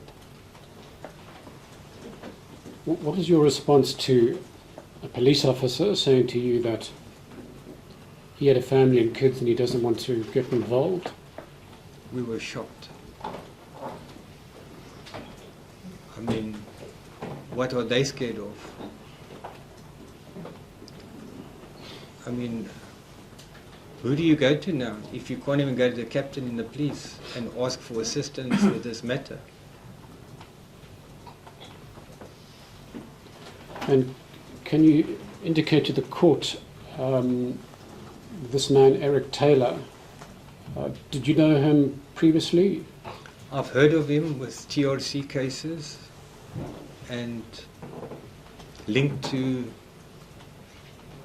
or involved with the Craddock cases. I've heard of. Eric Taylor's name came up, but I didn't know too much about him. But you believe it's the same Eric Taylor who was implicated in the Correct. Craddock 4 murders? I've seen TRC footage on TV with Eric Taylor, and it was definitely him. My Lord, in due course we will hand up an exhibit, a short profile on Mr. Eric Taylor, who is now deceased. But he did apply for amnesty, was declined amnesty in the Craddock 4 murders, amongst other cases. I believe he was a member of the security branch in the Eastern Province in those days. At some point, did you believe that your phone was being tapped or monitored? We believed that there was a possibility of our phones being tapped. We did report it. They said that they would do a trace or a check on it, and we never heard anything from that neither. And what gave you the idea that your phone was being monitored? Each time we had spoken, there was an interference. And when you say we, who were you speaking to? Me and Lindeen Page. Right. Then you mentioned in your statement at paragraph 35 that in June of 2007, Advocate Mthunzi Maga of the NPA made contact with Teresa, and indicated that he was with the MPA, and he organised a meeting with yourself and other survivors and family members. Correct. Can you explain what happened in those meetings and whether anything transpired? Was that before the opening or the reopening of the investigation? That's what we were seeking from... Well, I'm assuming it must have been post the reopening, and, Yes. and the date given is June of 2007. We had a few meetings with him, with Advocate Umtunzi. And did you feel that the investigation was being taken forward? Very slowly. In your statement at paragraph 35, you say that the advocate delegated more and more work to Daryl, but Correct. these meetings were not fruitful. Correct. Now, Daryl Else, he was the investigating officer, but then he became a private investigator. Correct. Do you recall approximately when that happened? I don't know the dates, but I do know he was also working with Christian Botha, which was a private investigator too. Right. Well, in your statement at paragraph 36, you indicate this was sometime after 2007. Yes. And you say that he contacted yourself, Lindeen, and Carl, and that he wanted to go to Cape Town. Can you indicate to the court what he proposed to do and why he needed to go to Cape Town? Yes. Daryl came to us, he approached us, he said he's got some leads he needs to investigate, which is a possibility of answers that we are seeking for the Highgate attack. He needed to go to PE and to Cape Town with the guy that worked with him, France.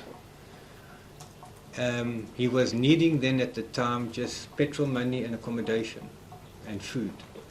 We weren't paying him for his services. So as a group we raised 5,000 Rand, which was going to be needed for the period of time he had to go to these places. Which we raised, we gave Daryl the money, and well, we gave it to Christian. I still went to Christian's office, we gave him a check, because Daryl had to leave early hours of the next morning to PE.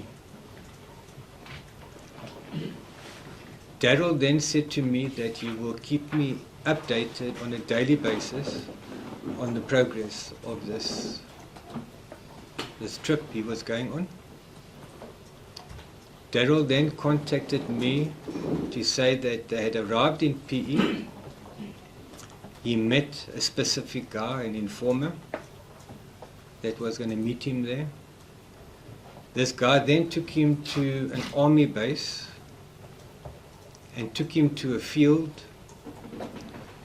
where he was told that this is where the instructions were given, the orders for the attack on the Highgate.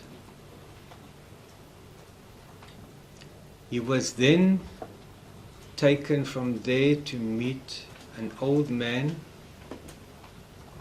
a high-ranking military guy. He did mention the name, I can't recall it.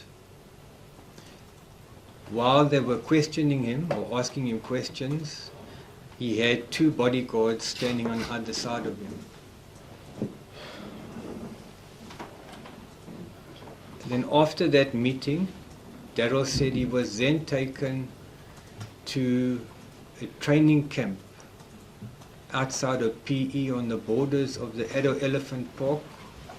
I think he mentioned the name Slangboom, where they then showed him a structure built very similar to the layout of the Highgate. where they were trained to infiltrate the place. And then Daryl left PE. Can I just ask you to pause for a moment before you move on? Did Daryl disclose the identity of the person who took him to an open field, which is where he claimed the instruction for the Highgate massacre was? No, he was never given? told me who the guy was that took him. And did he indicate the location of that field? I recall it was at the army base where the field was. Right. Do you remember the name of the army base? Or do you know where that army base is? If I'm not mistaken, I think it was EP Command, or EP what, or something like it. Okay. And am I right in saying that Daryl also didn't give you the name of the elderly gentleman? He did mention the name, but I can't recall You it. can't record it. Okay. And it was a high-ranking, I don't know. And how did you feel when you were given? Some facility close to the border of the elephant park. The same guy that took him to introduce him to whoever he met at this field, and took him to that old man that was in the military. So the informer, one of Elsa's informers, Informers or if whatever source. source, yeah. Yes. As a copy, is it? So,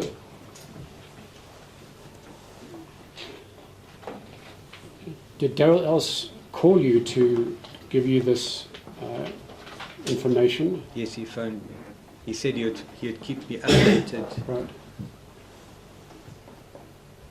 And this was, on the face of it, quite explosive information. How did you feel or respond when receiving such almost earth-shattering information? Well, start to get excited. Are we now on a lead here? Are we going to get the truth out? I mean, now we need to find people that's going to start talking, that were directly involved. Sorry, I just want to very repeat what was the structure near to the border of Elephant Park? Correct. On the borders of the Addo Elephant Park. It was on the borders. On the border. Yes. And what was the significance of that?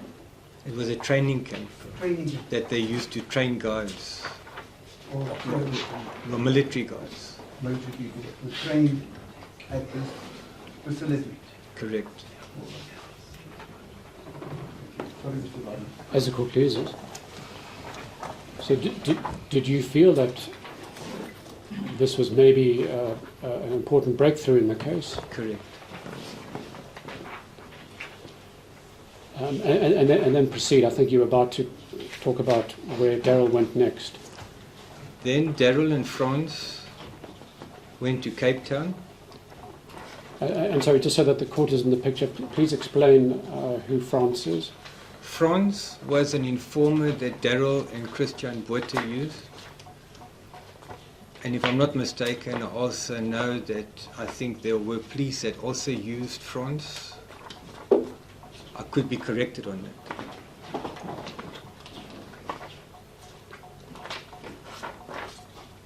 You can proceed. That's fine. Yeah.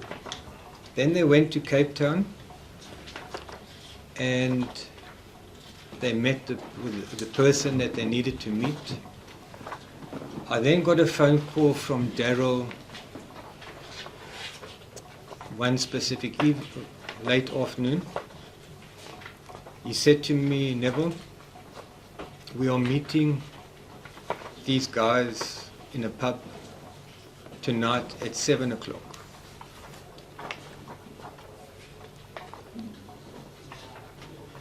that's the time I recall him saying, if you do not hear from me by 9 o'clock, please contact Christian Botha and tell him I met a Mr. He gave me the name, I wrote it down on a piece of paper, and tell Christian I've met him. I said, okay, fine. So I sat waiting that evening for that phone call, and it was like 10 to 9 that evening. He phoned me on my home landline, and he said to me, But, we've got these guys, I met them. I said, Daryl, how sure are you? He said, But, I'm 100% sure. These are the guys, I've spoken to them. They explained everything to me, from start to finish. I said, Daryl, I can't believe it. I said to him, who are these guys? What are their names? He said to me, I cannot tell you the names at this stage. I need to fill out a full report tonight, and I need to submit it to the NPA. And as soon as I get back to East London, I will give you the full report. Then he didn't want to meet or couldn't meet. And then when we heard Daryl left East London, then he was in Joburg,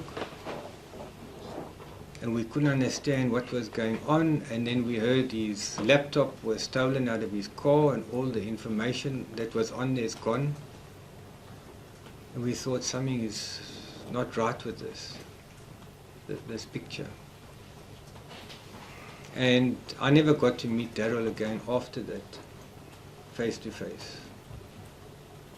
So, how did you feel, Mr. Billing? I mean, here you have the former investigating officer, now a private investigator, supposedly helping you. You've raised 5,000 to sponsor his trip to PE and Cape Town. Correct. He calls you with apparently explosive information that could lead to a breakthrough. And then you don't hear from him again, ever. Correct. What was your response to that kind of conduct? We didn't know what to do at the time, what to say. I contacted Lindeen, I contacted Carl. I said, what do we do now? We can't get, Lindeen tried numerous times to phone Daryl. We weren't getting anywhere. I think that is when I started contacting the NPA and asking to speak to Advocate McAdam. I think I had about 3 phone calls with Advocate McAdam about this and what do we do. And at one specific phone call, Advocate McAdam said something over the phone to me, and it must have been something he saw in Daryl's statement, which made me believe he had seen Daryl's statement. I can't remember exactly what it was now. And I had spoken to Teresa Edelman, which had also spoken to Advocate McAdam. And also something came up there, which we picked up. There's something they're keeping from us. And then it was after that I couldn't speak to Advocate McAdam again. He refused all my calls. And then there was a meeting set up at the Highgate with me and Carl, with Captain Nell from the NPA. He met with us at the Highgate. We then started questioning him and asking him questions. He then said to us, well, we will have to approach a lawyer and get them to make Daryl pay our money back. Daryl misled us with this case. There was no statement that he had were given. I didn't believe it.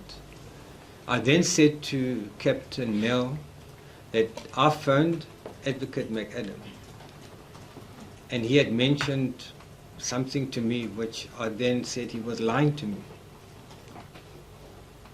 And then Captain Nell said to me, "Are you prepared to sign an affidavit saying that McAdam had lied to you?" I said yes. Carl Weber was there, he witnessed it. He made out an affidavit, I signed it. I then was challenging Advocate McAdam to approach me. I'm wanting to see him. Never heard from that affidavit again that I'd signed. This Advocate McAdam, was that Advocate Christopher McAdam with Correct. the Priority Crimes Litigation Unit with the NPA office in Pretoria? Correct. And do you recall what you believed Advocate McAdam had lied or misled you I about? can't remember now, it should be in the statement. I can't recall. But he slipped up with something over the phone which only Daryl would have known in that report. And do you recall the item of information that you believed only Daryl would have known about? What he was telling me with this investigation that he was on. I see. So your recollection is that Advocate McAdam was repeating some of that Correct. information. Correct. This interaction with the source and all that stuff that you told us earlier. Yes. So McAdam let slip some of that into Something slipped out, yes. And in your view, that could only have been, the source of that could only have been Daryl Elf. Yes.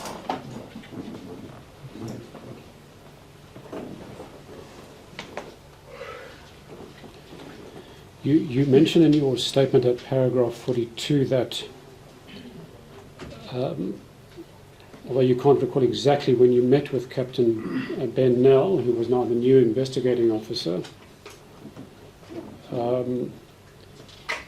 he mentioned that the docket had been located again. What did Captain Nell mean by that? I'm going to repeat what was told to me. I don't know if it's this specific part you're referring to. We were told a story that they knew of Daryl Else on a lead of a case that he was working on in Johannesburg. And Daryl was on his way to the hotel when he drove past dirt boxes and he saw something sticking out of a dirt box, and Daryl L stopped to investigate to see what it was, and he found the Highgate docket in a dirt box. Sorry, who said that? Sorry? Who gave that account?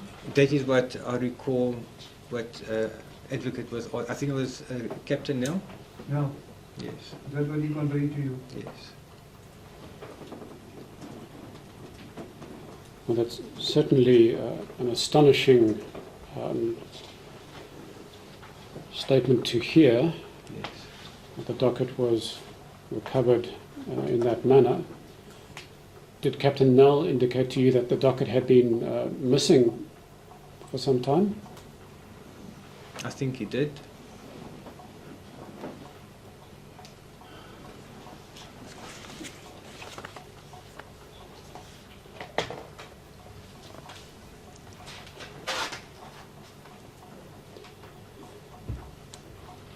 So you indicate at paragraph 45 of your statement what appears to be some general disappointment. You say throughout the years when we made attempts to make contact with the police or the NPA did not appear to be motivation to take the case further.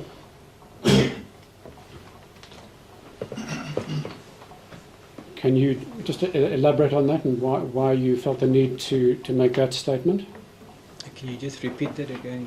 Yes, you said throughout the years, whenever we made attempts to make contact with the police or the NPA, it was clear that there was no motivation to take the case any further.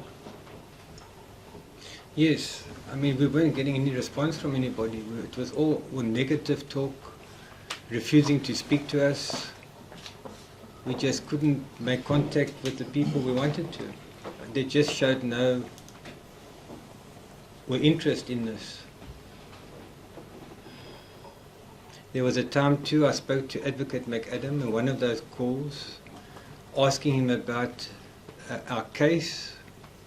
He said to us that they were busy with the Soccer World Cup at the time, which was more important than dealing with this case. They would get to it when they had a chance.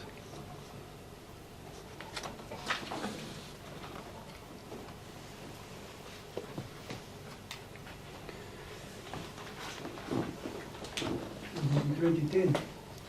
Correct. While we're on this topic, do you recall another statement you made? I'm assuming that it was taken by Captain Ben Nell on the 16th of November 2010. And perhaps to jog your memory, I'll just read portions into the record. My Lord, this is an Exhibit D, pages 87 to 88.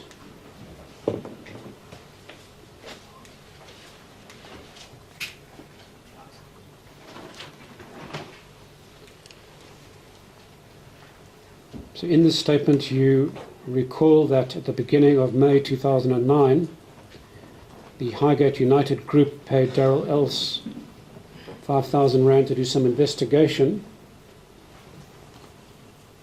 And on the 7th of May 2009, you sent an SMS to Else requesting feedback. And that evening, Else replied, stating in the SMS, "Survived encounter. Hall is a definite suspect." Do you recall that? Can you just repeat that in part again? Sure. Did Daryl say that? No. So on the 7th of May of 2009, Yes. you sent an SMS to Daryl asking for feedback on his investigation. Yes. And at 19:48 on the same day, he responded by SMS with the following words: "Survived encounter. Hall, Hall, is a definite suspect!" Exclamation mark. Yes.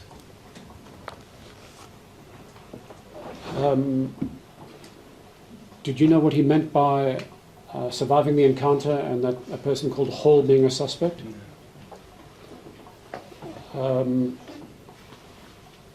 Did you ever get to find out who this Hall person was? No.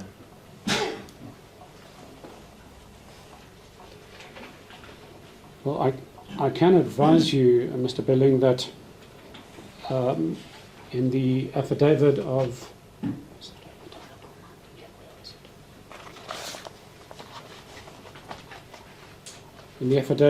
Frans Molokoma,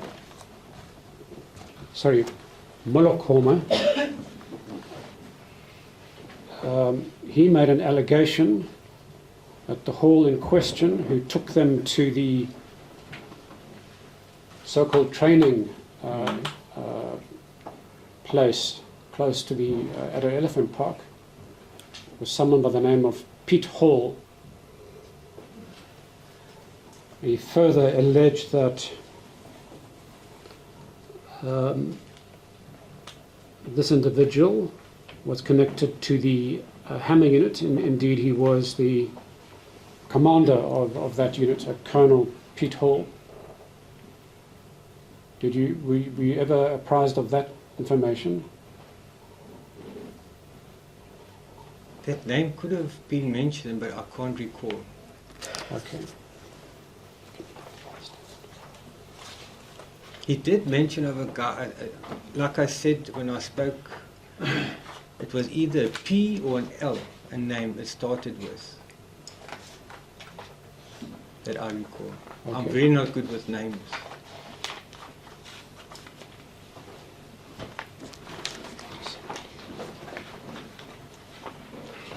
All right, we'll return to your 2010 statement.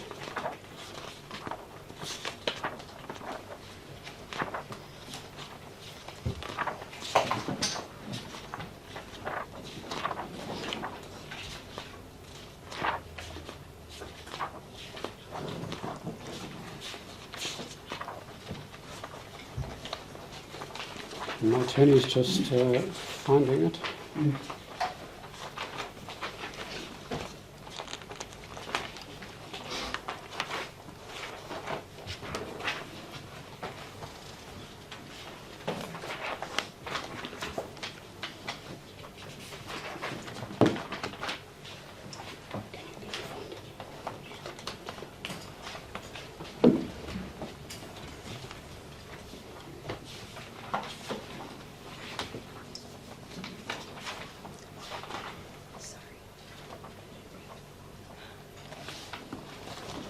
Ah, okay, we have located it.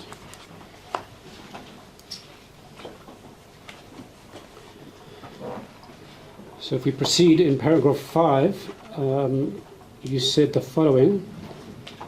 Else was supposed to give us a report, and every time I asked for it, his reply was that his computer is broken, but that I do not need to worry about the report because it's with Advocate McAdam at the NPA. And then in paragraph 6, because we did not receive the report, I contacted Advocate McAdam and asked if he did receive the report. Advocate McAdam assured me that he did receive the report and mentioned that the 2 guys in Port Elizabeth were mentioned in the report but did not elaborate further on the matter. And then finally, on the 11th of June 2009, Daryl L. sent you an SMS with the following message: yes, matter now with Advocate McAdam. So your 2010 statement, I believe, supports your evidence today that you were in touch with Advocate McAdam. And that it's quite possible that he might have been in possession with the allegations that Daryl Else had made to you. Correct.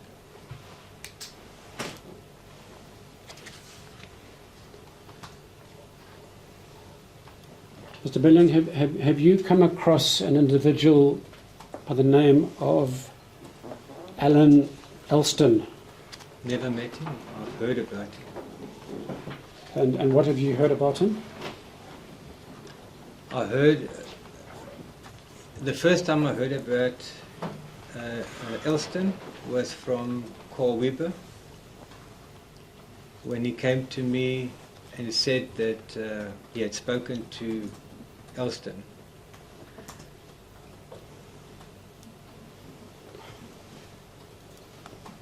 And was there any significance about the information coming from Yes, there was. Elston? Apparently they were talking on Facebook Messenger, and Carl came to my house and he showed me all the messages, the correspondence. I went through it, and it looked like everything that Daryl was telling us is what Elston was saying in those messages. Was Elston also some kind of private investigator as far as you knew? I heard so.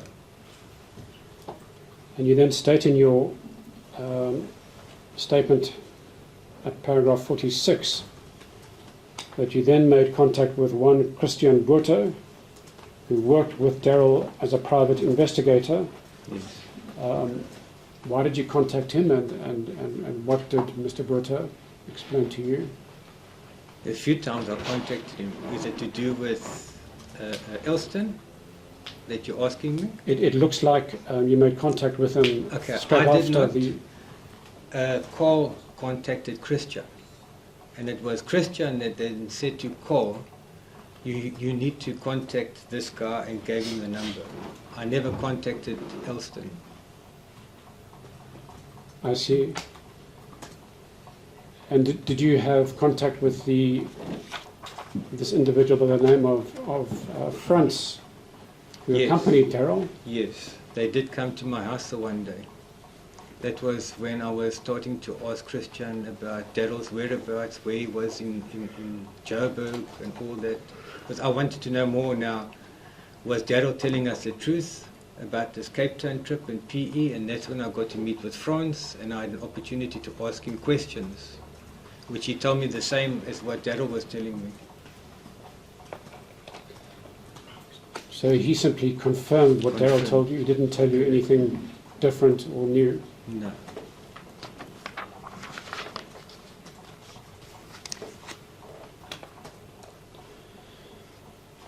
Then in your statement, Ms. Belling, you have an intriguing heading which is titled Possible Base for Third Force Attacks 2007/2008. And you make reference to a dairy farmer by the name of Ivan Hempel. Correct. Why do you, can you just explain what Mr. Hempel indicated to you and why you think it might be significant? Well, I've known Ivan Hempel for many years. He was a dairy farmer which stayed just below this specific farm. And the one day, knowing about the Highgate attack and all that, he then said that, there's a farm above him there. There were strange activities going on with that farm, where it was like a military base of some sort. They had these aerial antennas, and late at night, well, in the evenings, there would be a white minibus that would come in there with tinted windows, come and pick up guys, and then they would leave. And then early hours of the next morning, they would come back and drop them off.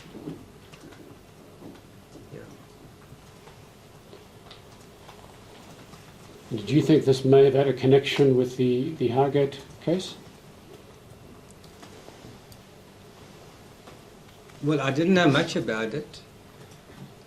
Then when I met with Louise Flanagan, and this farm came up, she said she had done research on that farm, which was also known about, they call it Vlakplaas 2. And she had also done a thing where she's got in her report, which she told me about.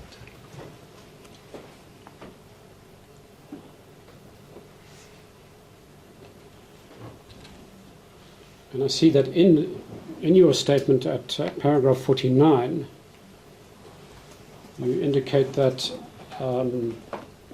you spoke with Louise Flanagan, Correct. who made mention of when that farm, the suspicious activity was taking place, closed down. She was telling me that she found it very strange that when she looked into this farm, they closed the farm on the 30th of April 1993, and the attack took place the 1st of May 1993, the day before the attack happened. They apparently closed the farm down. I see. Well, that is a lead that I think we will have to explore. Now, in 2012, Are you moving on to the next page? yes, my lord. I think we'll take March and adjournment at this juncture. As the court please. We'll reconvene at 10:15. Then he didn't want to meet or couldn't meet, And then when we heard Darryl left East London, then he was in Joburg, and we couldn't understand what was going on, and then we heard his laptop was stolen out of his car and all the information that was on there is gone. And we thought something is not right with this picture. And I never got to meet Darryl again after that, face to face. So, how did you feel, Mr. Billing? I mean, here you have the former investigating officer, now a private investigator, supposedly helping you. You've raised 5,000 to sponsor his trip to PE and Cape Town. Correct. He calls you with apparently explosive information that could lead to a breakthrough. And then you don't hear from him again, ever. Correct. What was your response to that kind of conduct? We didn't know what to do at the time. What do you say? I contacted Lindeen, I contacted Carl. I said, what do we do now? We can't get, Lindeen tried numerous times to phone Darryl. We weren't getting anywhere. I think that is when I started contacting the NPA and asking to speak to Advocate McAdam. I think I had about 3 phone calls with Advocate McAdam about this and what do we do. And at one specific phone call, Advocate McAdam said something over the phone to me, and it must have been something he saw in Darryl's statement, which made me believe he had seen Darryl's statement. I can't remember exactly what it was now. And I had spoken to Teresa Edelman, which had also spoken to Advocate McAdam. And also something came up there, which we picked up. There's something they're keeping from us. And then it was after that I couldn't speak to Advocate McAdam again. He refused all my calls. And then there was a meeting set up at the Highgate with me and Carl, with Captain Nell from the NPA. He met with us at the Highgate. We then started questioning him and asking him questions. He then said to us, well, we will have to approach a lawyer and get them to make Darryl pay our money back. Darryl misled us with this case. There was no statement that he had were given. I didn't believe it. I then said to Captain Nell that I phoned Advocate McAdam, and he had mentioned something to me which I then said he was lying to me. And then Captain Nell said to me, are you prepared to sign an affidavit saying that McAdam had lied to you? I said yes. Carl Weber was there, he witnessed it. He made out an affidavit, I signed it. I then was challenging Advocate McAdam to approach me. I'm wanting to see him. Never heard from that affidavit again that I'd signed. This Advocate McAdam, was that Advocate Christopher McAdam, with Correct. the Priority Crimes Litigation Unit with the NPA office in Pretoria? Correct. And do you recall what you believed Advocate McAdam had lied or misled you I about? can't remember now, it should be in the statement. I can't recall.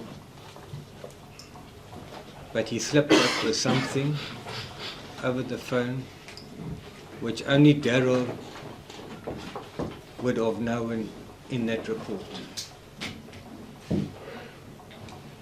And do you recall the item of information that you believed only Daryl would have known about? What he was telling me with this investigation that he was on. I see. So your recollection is that Advocate McAdam was repeating some of that Correct. information. Correct. This interaction with the source and all that stuff that you told us earlier. Yes. So McAdam let slip some of that into Something slipped out, yes.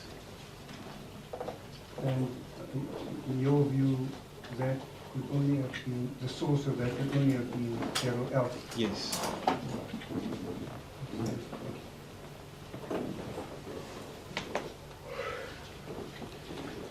You mentioned in your statement at paragraph 42 that, although you can't recall exactly when you met with Captain Ben Nell, who was now the new investigating officer, he mentioned that the docket had been located again. What did Captain Nell mean by that? I'm going to repeat what was told to me. I don't know if it's this specific part you're referring to. We were told a story that they knew of Daryl Else on a lead of a case that he was working on in Johannesburg. And Daryl was on his way to the hotel when he drove past dirt boxes and he saw something sticking out of a dirt box, and Daryl L stopped to investigate to see what it was, and he found the Highgate docket in a dirt box. Sorry, who said that? Sorry? Who gave that account? That is what I recall, what advocate was, I think it was Captain Nell? No. Yes, Is that what he conveyed to you? yes. Well, that's certainly an astonishing statement to hear, Yes. that the docket was recovered in that manner. Did Captain Nell indicate to you that the docket had been missing for some time? I think he did.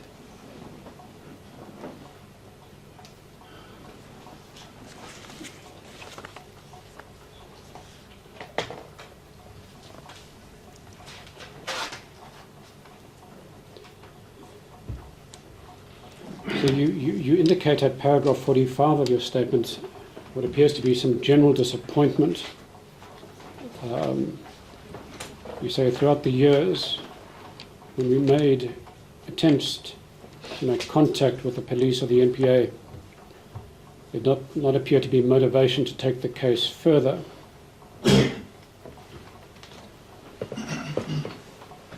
Can you just elaborate on that and why you felt the need to make that statement? Can you just repeat that again? Yes, you said throughout the years, whenever we made attempts to make contact with the police or the NPA, it was clear that there was no motivation to take the case any further.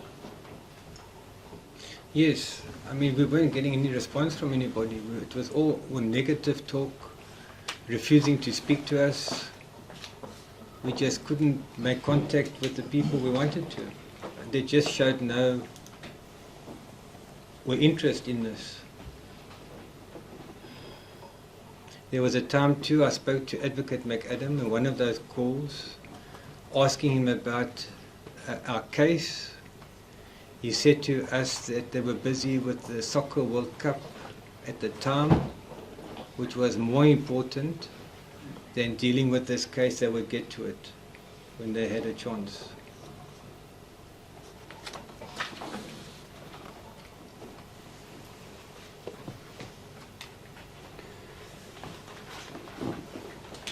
In 2010. Correct. While we're on this topic, do you recall another statement you made? I'm assuming that it was taken by Captain Ben Nell on the 16th of November 2010. And perhaps to jog your memory, I'll just read portions into the record. My Lord, this is an Exhibit D, pages 87 to 88.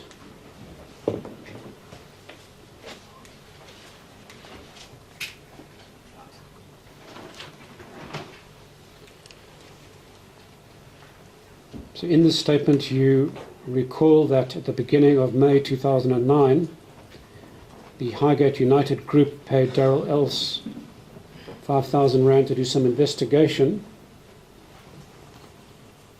And on the 7th of May 2009, you sent an SMS to Else requesting feedback. And that evening, Else replied,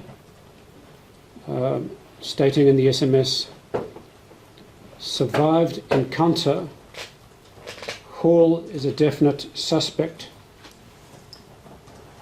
Do you recall that? Can you just repeat that in part again? Sure. Did Daryl say that? No. So on the 7th of May of 2009, Yes. you sent an SMS to Daryl asking for feedback on his investigation. Yes. And at 19:48 on the same day, he responded by SMS with the following words: survived encounter, Hall, Hall, is a definite suspect, exclamation mark. Yes.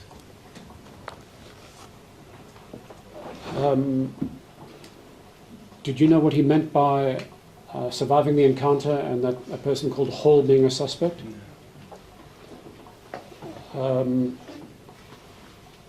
Did you ever get to find out who this Hall person was?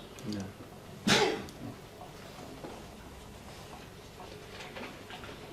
Well, I can advise you, Mr. Billing, that in the affidavit of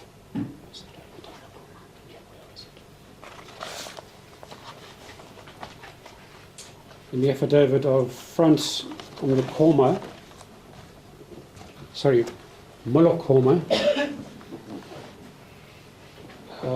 he made an allegation that the Hall in question, who took them to the so-called training place close to the Addo Elephant Park, was someone by the name of Pete Hall. He further alleged that this individual was connected to the Hammer unit. Indeed, he was the commander of that unit, Colonel Pete Hall. Were you ever apprised of that information? That name could have been mentioned, but I can't recall. Okay. He did mention of a guy, like I said when I spoke, it was either a P or an L, a name it started with, that I recall. Okay. I'm very not good with names.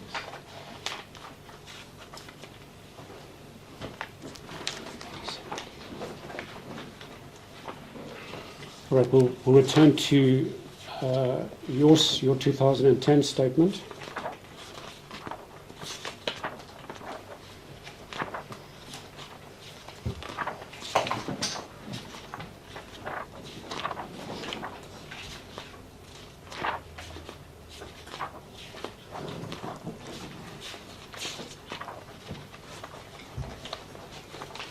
My attorney's just finding it.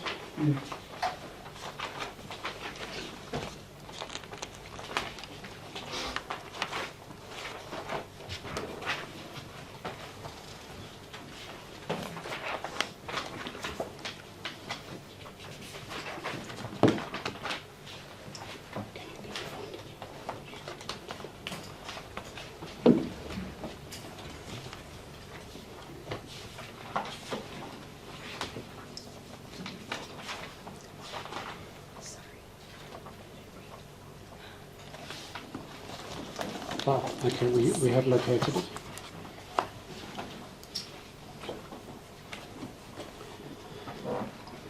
So if we proceed in paragraph 5, you said the following. Else was supposed to give us a report, and every time I asked for it, his reply was that his computer is broken, but that I do not need to worry about the report because it's with Advocate McAdam at the NPA. And then in paragraph 6, because we did not receive the report, I contacted Advocate McAdam and asked if he did receive the report. Advocate McAdam assured me that he did receive the report and mentioned that the 2 guys in Port Elizabeth were mentioned in the report but did not elaborate further on the matter. And then finally, on the 11th of June 2009, Daryl Else sent you an SMS with the following message: yes, matter now with Advocate McAdam. So your 2010 statement, I believe, supports your evidence today that you were in touch with Advocate McAdam. And that it's quite possible that he might have been in possession with the allegations that Daryl Else had made to you. Correct.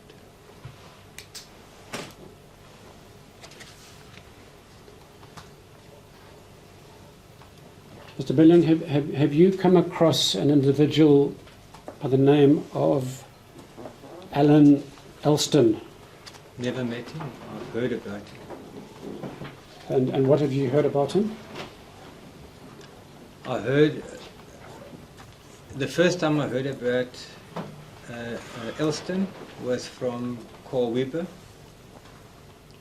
when he came to me and said that he had spoken to Elston.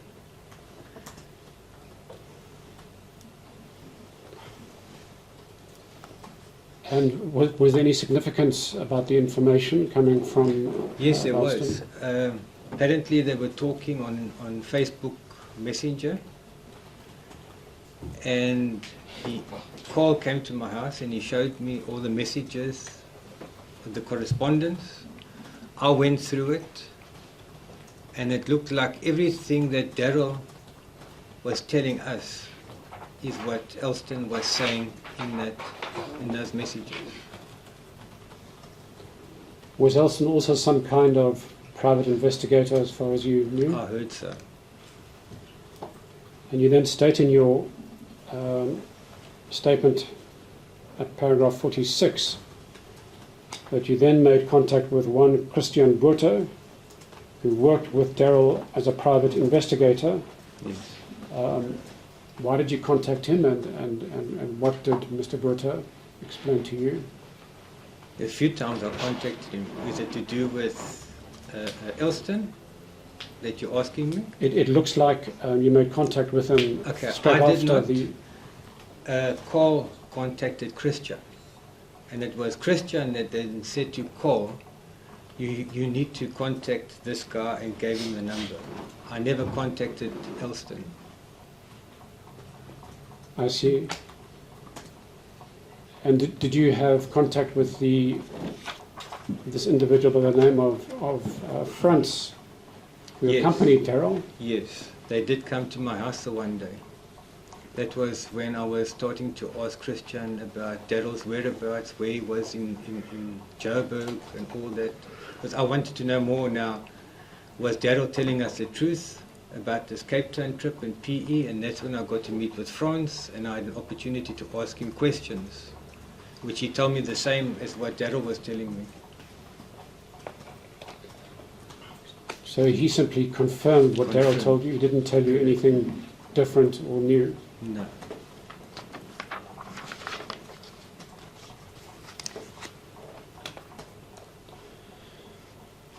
Then in your statement, Ms. Belling, you have an intriguing heading which is titled Possible Base for Third Force Attacks 2007/2008, and you make reference to a dairy farmer by the name of Ivan Hempel. Correct.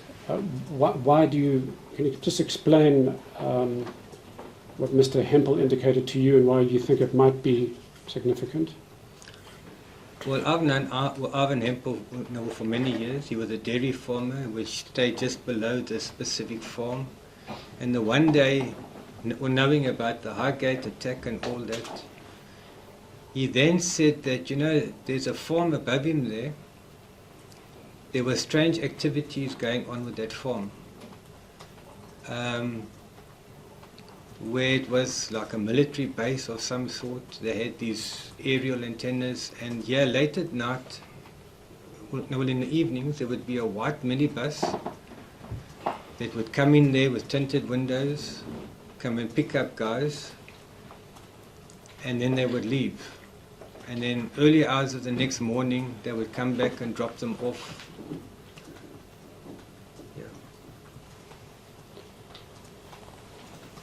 Did you think this may have had a connection with the Highgate case? Well, I didn't know much about it. Then when I met with Louise Flanagan, and this farm came up, she said she had done research on that farm, which was also known or about, they call it Vlakplaas 2. And she had also done a thing, or she's got in her report, which she told me about.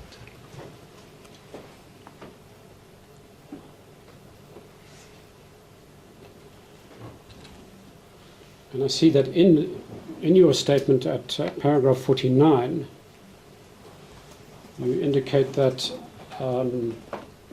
you spoke with Louise Flanagan. Correct. You made mention of when that farm, the suspicious activity was taking place, closed down. She was telling me that she found it very strange that when she looked into this farm, they closed the farm on the 30th of April 1993, and the attack took place the 1st of May 1993, the day before the attack happened. They apparently closed the farm down. I see. All right, well, that is a lead that I think we will have to explore. Now, in 2012... Are you moving on to the next page? Yes, my lord. I think we'll take launch an adjournment at this juncture. As the court please. We convene at 2:15. Savani? As the court pleases. Mr. Billing, it has been a long day, and we will try to keep things as short as we possibly can. We don't have too much longer to go now. But if you do feel the need to pause, just indicate. Thank you. There is an interesting reference in your statement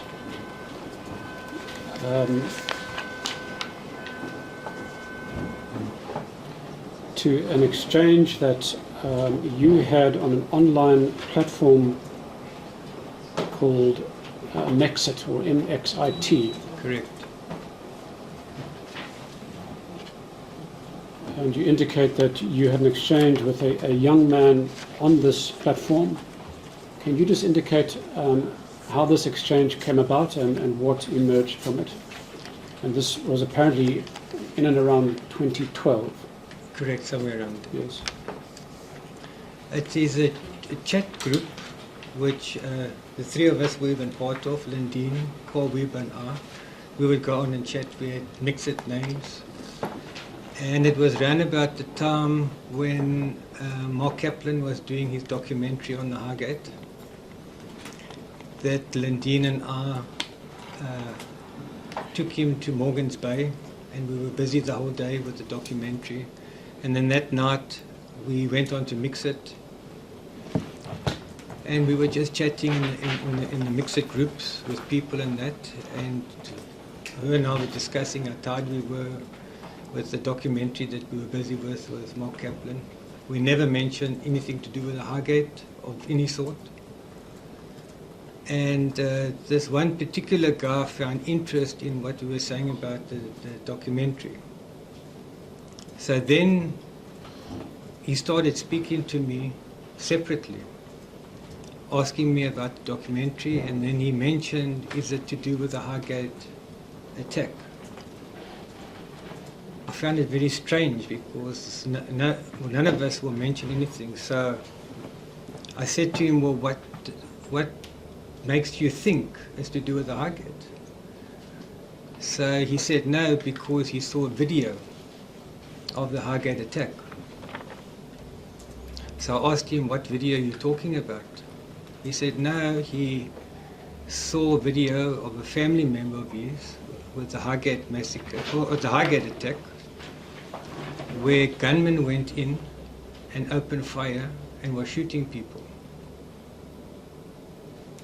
That I found very peculiar, and I started now getting more interest with this, and I started asking him more questions. And then at one stage he asked, would I like to see it? At the time I was too scared to say anything, but I didn't know who I was dealing with or who I was talking to. I got his name, and I managed to get his number, if I recall right, and then I contacted Christian Botha. I told Christian Botha about the information that was told to me, and it sounded very strange because I didn't recall at the time that there were videos of the Highgate attack, and the way he explained it, it looked like it was in the men's bar. I then contacted Christian Botha, and he came to see me. I explained it all to him. He said he was going to look into it. I gave him the number and the name.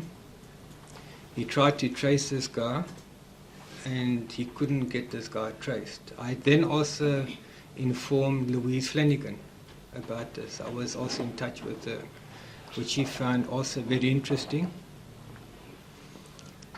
And then she asked me if I could give her the number of the guy and the name, if she could find to trace where this guy stays. So I gave her the number. She then made a call to him, and she said to him that she was phoning from Edgar's or something like that, and he had won a voucher. She wants to post this to him. Can he give her his address? And he gave her his address. She then informed Christian and said, well, here's the address, which was in West Bank in East London. And then Christian started the arrangements. I think he got a special police. There was officers at the diesel depot in East London. There was a special unit of police over there. And then they got hold of a magistrate, which then issued a search warrant for this guy's bedroom, not for the house, for the bedroom. Louise had then arranged to fly to East London. Teresa Edelman also came to East London from Grahamstown. I remember we were sitting in a coffee shop in Vincent, the three of us, while we were waiting for the outcome of the raid, which took place. Christian then let us know that the raid had taken place. They found a box of videos in his room, which I then also went through with Christian, but there was nothing to do with the Highgate of any sort on those videotapes. I do know that they took him in for questioning.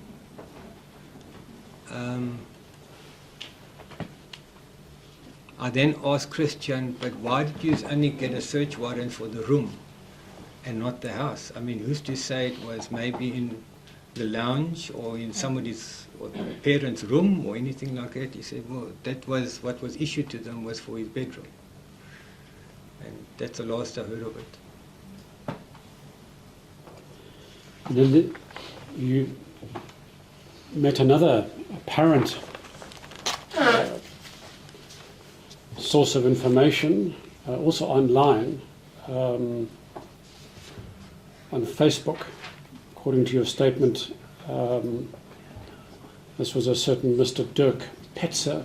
Correct. Can you explain to the court how it was you had an exchange with Dirk Petzer on Facebook? What happened with that is it was our 20th anniversary. That was after the NPA told us that Darryl had misled us. He lied to us about a lot of information. And I said, then I approached Lindeen and Carl, and I said to them, well, we're getting nowhere with this case. We've got nothing to lose now. Now I'm going to put myself out there. I'm going to put something on Facebook for our 20th anniversary. And I put a write-up there for our anniversary, speaking about, I did mention the Hammer unit, that we were told that there were third forces involved, and that I never mentioned names. I said a certain investigating officer had misled us, and I put a whole article. I can't remember everything that was said. It was on Facebook. I kept it there for a while. I said to Lindeen and them, well, now we smoked them towards us. Whoever's out there, if we make them upset, rather let them come for me. I need to know no answers.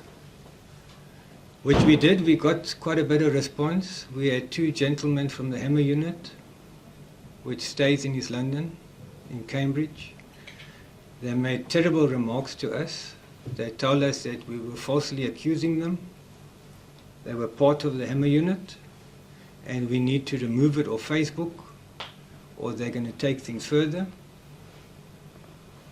And we left it there. We had our arguments. I never took it off at that time. And then it was that evening or the day after, it was in the evening, I was lying in bed and my phone went, and it was a messenger message that came up. I looked and it was a Dirk Petzer. And then that's when he sent me those messages on Facebook, or telling me that he was there that night. And his brother Zich Petzer was there, Sergeant Zich Petzer, and Colonel Kuchlenberg. He spoke about a Holloway that was there. And he said to me that he would like to meet with me sometime because there's a lot he can tell me about the Highgate. And he mentioned in there about when he left, there was a police Casper parked under the subway when he left the Highgate. And then that's when I wanted to meet with him. I set up a meeting in Cambridge. I didn't want him to come to my house. He didn't want to meet at the Highgate because he said if we meet at the Highgate, they will know who we are. So I said, okay, let's meet at Cambridge, in a spa in Cambridge, in the back parking at the back. We'll meet at a certain time, but I think it was a Sunday if I'm not mistaken. I then asked him, can I bring Lindeen Page with? This is the sister of Dion Harris that was shot dead at the Highgate. He said, yes, I can bring her with. I then contacted Lindeen, asked her, will she come with? She said, yes. We then met at the time we agreed on. He was waiting there in a white bakkie. I parked next to him. He then climbed out and he went on his haunches by Lindeen's door, and we had a long conversation where he then said to me that he was there that night, and his brother Zich, when his brother Zich came to him and said to him, Dirk, you need to leave, it's going down tonight. He then got up and he left, and that's when he also said he saw the police Casper.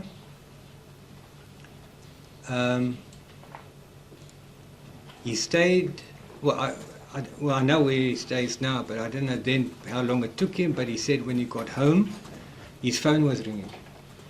Those days there were no cell phones. He answered the phone and it was his brother Zich phoning him from the tiki box in the Highgate in the foyer. There was a tiki box there. And his brother told him, Dirk, it's gone down, it's happened. Thank you. So this was around the 20th anniversary Correct. of the massacre. So we're talking May of 2013. Correct.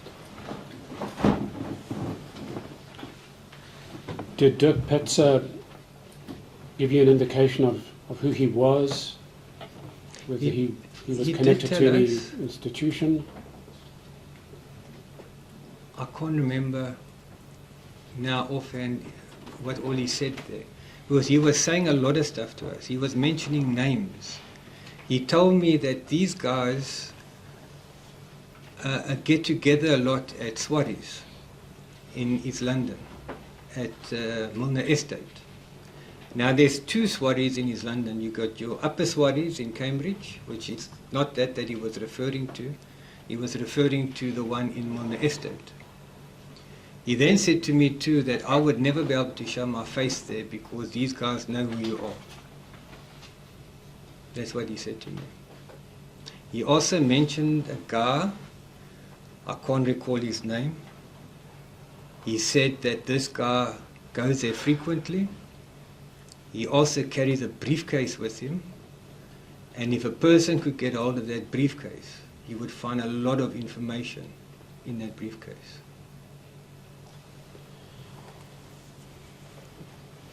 He then, at some point, took this further. Did you report this exchange to the police? I reported it to, I can't remember now who I reported it. It was reported. I can't think offhand. Right.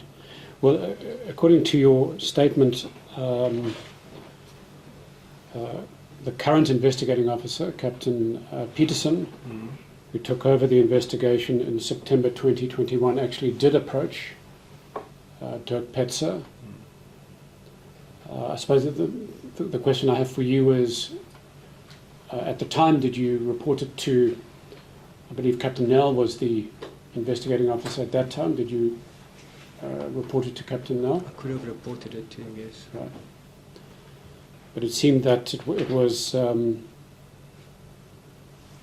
Captain Peterson who reached out. Perhaps my team could indicate to me whether Nell reached out at all. But according to Captain Peterson, who gave evidence yesterday, it seemed as if Petzer was saying that he has no recollection, or he could not recall what he told to you. And in Captain Peterson's words, it was the drink that was talking. What's your response? I do believe he's a heavy drinker. But at that day when we met, he was not under the influence. He was still on his haunches. And I don't believe a guy under the influence would be sitting on his haunches without falling over.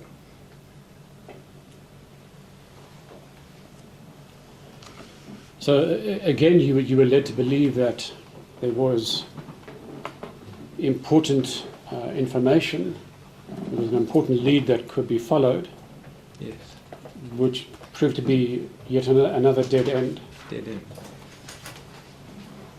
And if I can also just add to that, Dirk also told me that there's a guy that stays in Johannesburg that he would like me to meet, which could also tell me a lot. And this came now to my mind now the other day thinking about this, and I remember him phoning me the one day.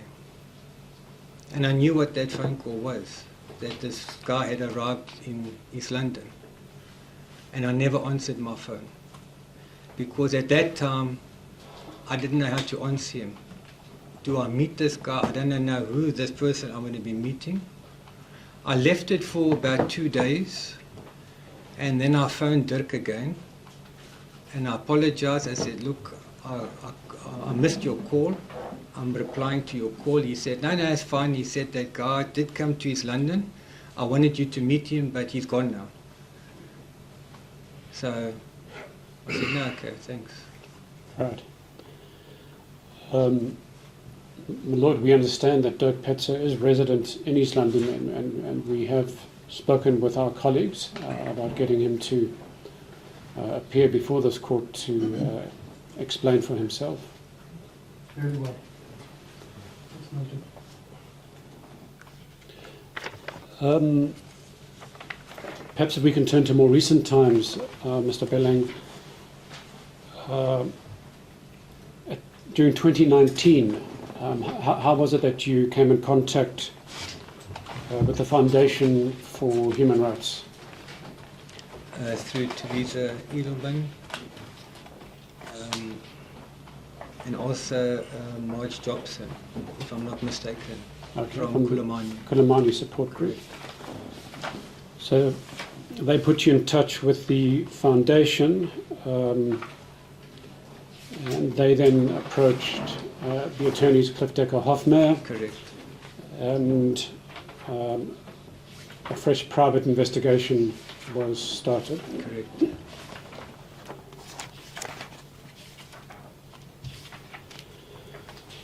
All right, you've explained the investigations and you've attached some documents. We don't have to go through those.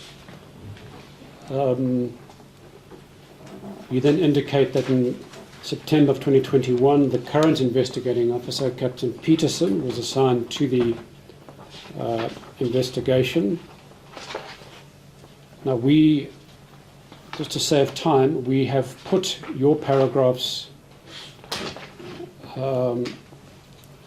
65 and 66 to Captain Peterson, and this deals with the discussion you had in which Captain Peterson disclosed that he wanted to meet somebody in or around Pretoria who potentially had information about third forces in Upload. Correct. And you heard from his lordship this morning that attempts are being made to make contact with this potential witness. I won't. There will be no need for us to retrace that evidence of yours. Then lastly, there's the question of the missing bullet. And I think we have already traversed that with Captain Peterson.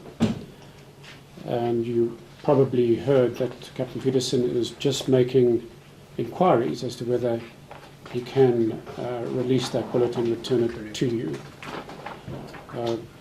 We can understand why that would be important to you. Is there anything further you wish to add in relation to the extraction of that bullet? I would like to see the bullet. Indeed. And at the very minimum, that's what will be arranged. The only question is whether it can be returned to you. But from what we understand, there's no prospect of doing ballistic tests on it. So if Captain Peterson gets the authority, then he will return it to you. Because there were markings on there that I want to see, that I remember seeing on there. Yes. Well, I think in your statement you said that it had a distinct M-shaped marking on the bottom, Yeah. which seemed to be easily identifiable or comparable to a similar Like bullet. 3 lines, like the monster, there was markings like that. Right. I believe that the state is calling a ballistics expert, and so in due course we will hear from the expert.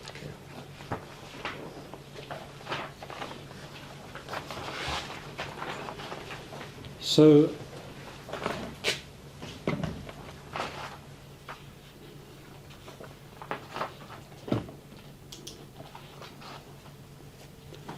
in conclusion, Mr. Bellang, if you were to look back on the last 30 odd years,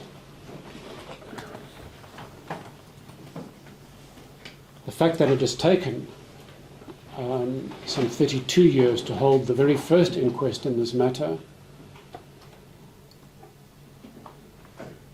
what impact has that long wait had on you? Anger, hatred, and knowing that we were forced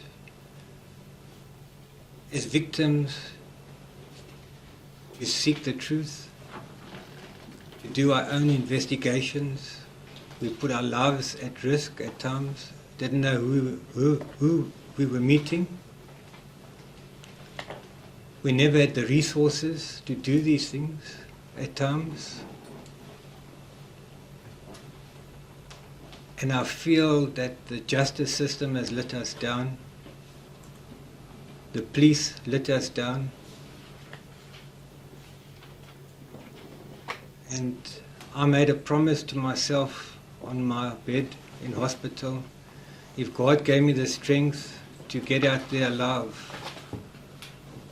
I will make it my point to find these people, no matter what. I want justice at the end of the day to the right people that done this. And that's what I want to see at the end of the day. The truth to come out. Find out who's lied to us. There's been so much lies. There's times you question yourself. And I don't feel we were supposed to be put as victims in a situation like that. I was also disturbed in one of the CDH meetings that we had with our attorneys and the state. Advocate Coltman was there. It was on Teams. We weren't in person. And Cole was on, and I think Teresa Edelman was there. When we were talking about Ed Elston in Cape Town, and Advocate Coltman said to Cole, well, why don't you go to Cape Town and get the statement for us? And I thought, how can we do this? I mean, is this our job? Have we not done enough? If we had the resources, I mean, we don't even have the authority to go knock on somebody's door and start questioning them, like the police have got.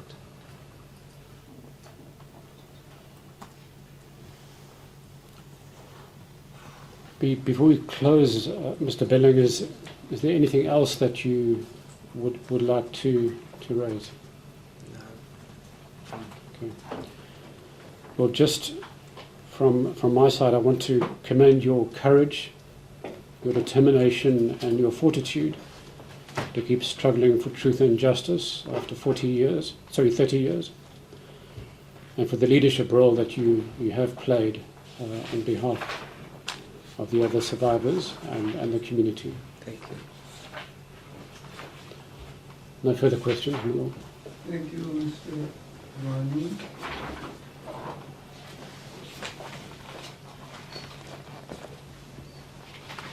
Bolton.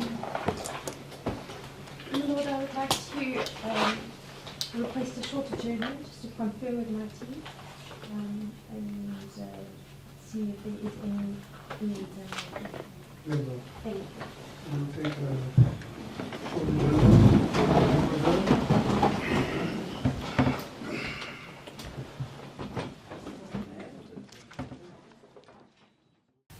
Milord, the witness did share some photographs taken shortly after the incident, as well as the next morning,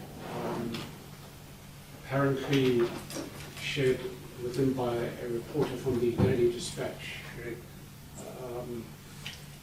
So with the leave of the court, I'd like to show the witness, at this stage, just one photograph, which depicts the scene outside the hotel the next morning of a large number of individuals, 14 to be precise.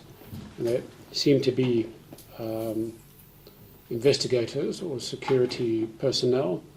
And I'd like to ask the witness if he is able to identify any individuals.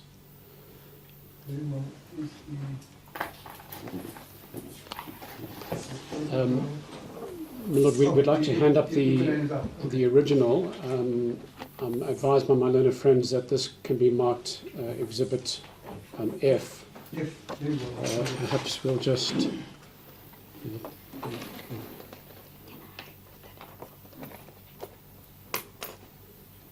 We'll hand it up now. My attorney will try to find a plastic folder that can go into to protect it.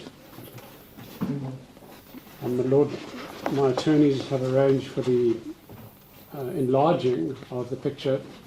It's a lot bigger than I thought it would turn out to be. It's an A1 size. Of the same one? Of the exact same photograph. We may show this version to the witness because the other faces are quite enlarged. Yes.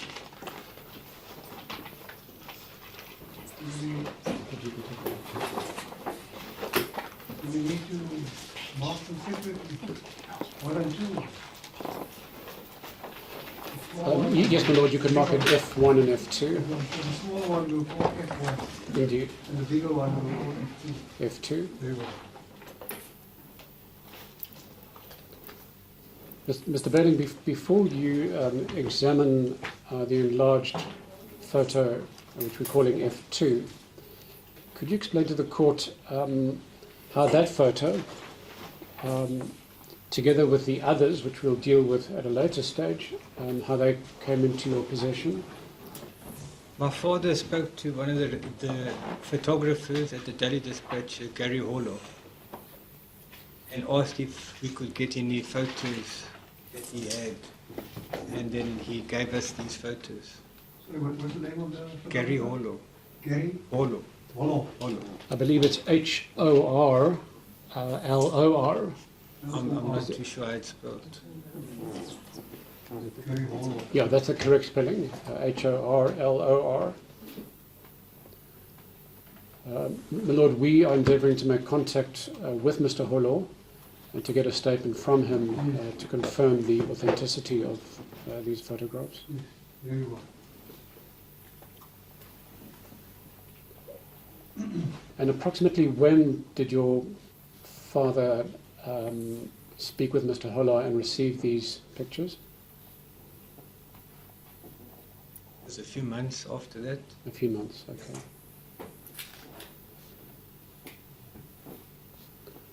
My Lord, we will share these pictures.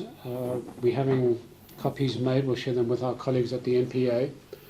And once we have Mr. Holo, we will then hand up the balance of the photographs. So, Mr. Belling, please take your time and you can study the big photo in front of you and just indicate to the court whether you recognize any of the individuals in that photo.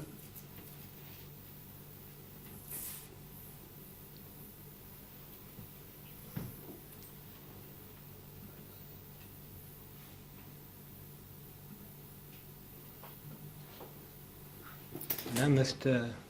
Highgate. He was in the TV, but I never met any of them personally that I know of. Right. I think it might be an idea if I ask my attorney just to lift it up so you can point to the judge, Mr. Highgate. I understand that's General Highgate or Highgate. Yeah. Is that H-U-G-G-E-T?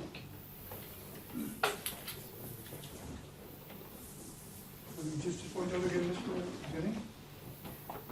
All right, so it's the gentleman with the windbreaker in a brown color. I can't really see it properly on the small one. He's got a brownish windbreaker. This, I'm not seeing the color properly. Over there and yes. Shoes that virtually match with it. Yeah, all right. So that's the Mr. or the General Highgate. Did you know he was a police officer? Yeah, he was on one of the news when he spoke about 150,000 rand reward. One of the news things that we had recorded. Right, so that's anything else here about that? That's all I could see.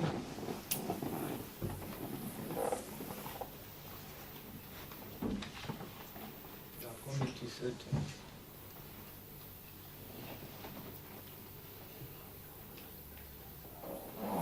Oh.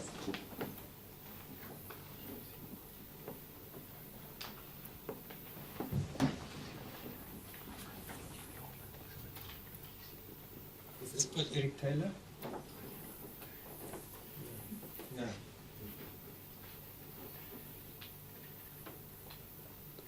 If you can just indicate the individual you thought might be Eric Taylor.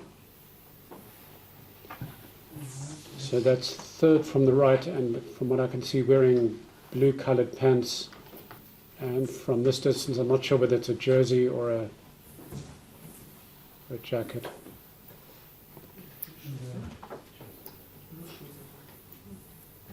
Yes.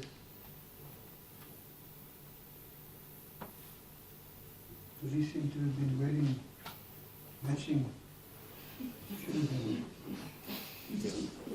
Yes, in those days. In fact, they still do, I don't know. But we got the person that we thought was it Eric, did you say? Eric Taylor. Eric Taylor. We thought it might be Eric Taylor. My Lord will recall the evidence of Captain Peterson yesterday in relation to the 150,000 rand award that was offered for the information leading to the arrest of two named APLA operatives. Yes. And it was apparently this General Highgate who made the offer. So, but as you say, there are attempts to get hold of the photographer. We will get hold of the photographer, and we'll either get an affidavit from him or ask him to come to court to confirm these pictures. Yes. And I very well know more of it. Indeed. Right. Indeed. So is it the only one that you think you recognize? Thank you for that. My Lord, at the suggestion of one of my learned friends from the NPA, we will also do some further investigation, and if we're able to identify any other individuals in the photograph, we'll put up another copy, but this time we will label the individuals who have been identified. That would be very useful, yes. Very well. Thank you.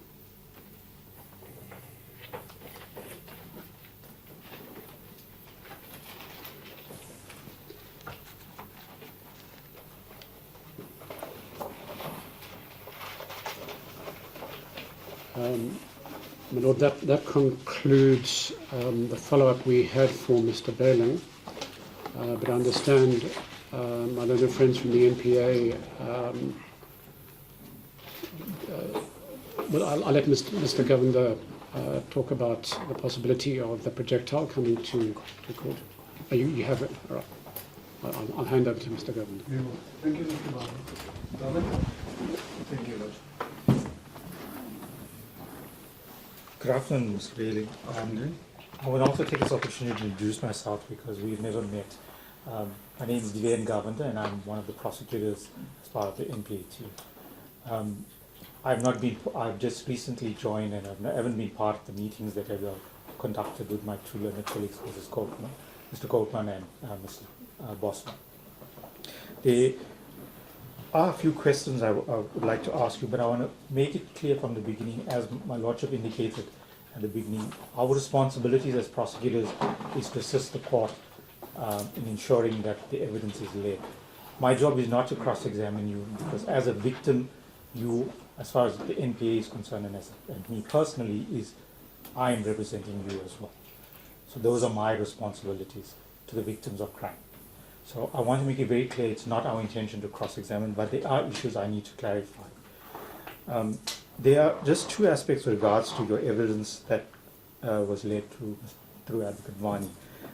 You did confirm that you made a statement to Mr. Hals in June of '93 whilst you were still at hospital at that stage. Is that correct? And at that stage you still was under medication and under every sedation. Is that correct? Yes. As well. Okay. So you also indicated that from what you remember of the assailant, you remember the balaclava and you remember he was wearing a brownish jacket. Yes. That is the only two things that you could Yes. remember. In the statement that you did give to Warrant Officer Als, you did indicate as well in paragraph 6, and unfortunately in the typed version it goes to 9, but I assume obviously it's 7, that you referred to a black person. So I'm going to read exactly what it says. You say, I then turned my head to the right, looked directly at the bar entrance, when I then saw a black male appear in the doorway. This black male was wearing a black trouser, white shirt, and brownish colored jacket. In the following paragraph, you say this black male was carrying a rifle in his hands, the make of which is unknown to me. I never saw black. So yeah, that's what I just want to clarify. So it is possible, obviously, because of the time and when the statement was taken. I wasn't in my right mind. Yes, that you are under medication. So it's possible that what I need to clarify is that the testimony today is that you can't describe anything, black or white. yeah, and nothing about the physical appearance either about the person. Just that he was wearing a balaclava and possibly a brownish jacket. That's what I need to clarify. That. Thank you, Mr. Bailey. Then, regards to Mr. Molokomo, you indicated you knew him as France, or when you met him, he identified himself as France, yeah. not by his surname. No. And do you remember what he told you specifically about who they spoke to in the so-called Hammer School? Do you remember? Everything that Daryl told us, I can't remember now offhand, but everything was in detail. Was it about meeting, going to this Yes. SANDF base that had a similar structure to the Highgate Hotel? Is that what Mr. Molokomo Yes. confirmed? Mr. Molokomo is one of the people we are trying to trace with the assistance of our learned colleagues. In his statement that he submitted to us, he indicates in paragraph 3 that after the carte blanche interview, he went with Daryl Ells and they met a person named Wayne Krobler. Does that name sound familiar? I can't say yes. Okay, that's fine. He then goes on to say that Wayne Krobler had indicated to him and Daryl Ells that he participated in the attack, and he was the person who drove the assailants away. Just repeat that again, please. That Wayne Krobler had indicated to them that he was a participant in this attack and that he drove the assailants away from the scene. I'll read exactly what his statement says. The instruction to attack the hotel came from the commander of the unit, Colonel Pitt Hall. Wayne Krobler indicated to us that he was the driver of the vehicle used during the attack, and after the attack they went from the SADF outside, went to a farm of the SADF outside of Grahamstown to lay low. I wasn't told in detail. I was told about where they went to and people that they met that was pointing to evidence that they had. They didn't tell me in detail. I was waiting for the report from Daryl Ells for in detail. Okay. Mr. Molokomo, in his statement, also makes mention of, I think you said that Daryl Ells indicated they were supposed to meet someone at a bar, or met someone and came with 2 bodyguards. Yes. Okay, so he does also say that in paragraph 7 of his that Darrell contacted Colonel Pitt Hall and a meeting was set up with him.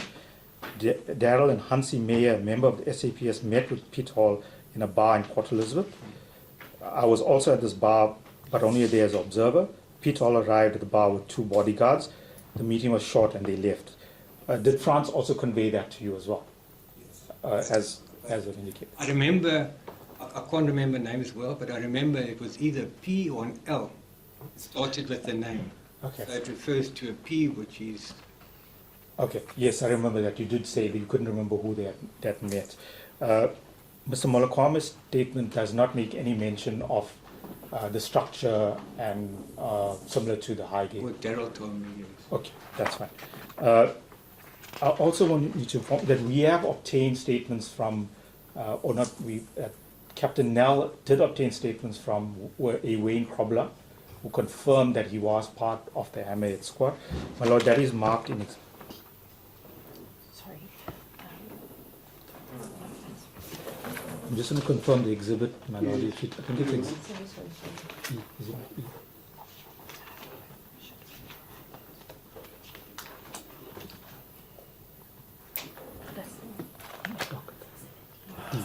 Exhibit D, my lord. Wayne Aubrey Krobler is A6, which is on pages 21 to 23. Mr. Krobler has submitted a statement. Sorry, my lord.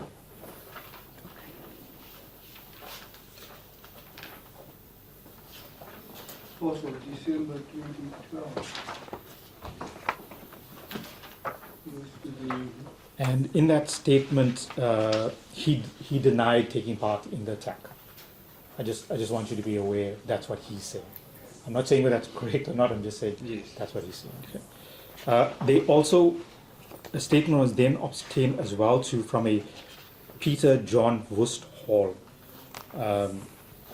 which is also on Exhibit D, my lord, which is A8 and page 26. Yes. That statement is in Afrikaans. My Afrikaans is not the best, but from my understanding of it, is that he also denies the attack. Further on, he denies knowing Darrell House, Hansi Meyer, or Frans Molokwama. That's the affidavit he submitted. So I just want you to be aware of that as well. Too. Then further, Mr. Welling, you did indicate that you wish to see the bullet that you had handed to Captain Peterson. As my learned colleague canvassed you as well too, a decision hasn't made on how this bullet is going to be disposed of.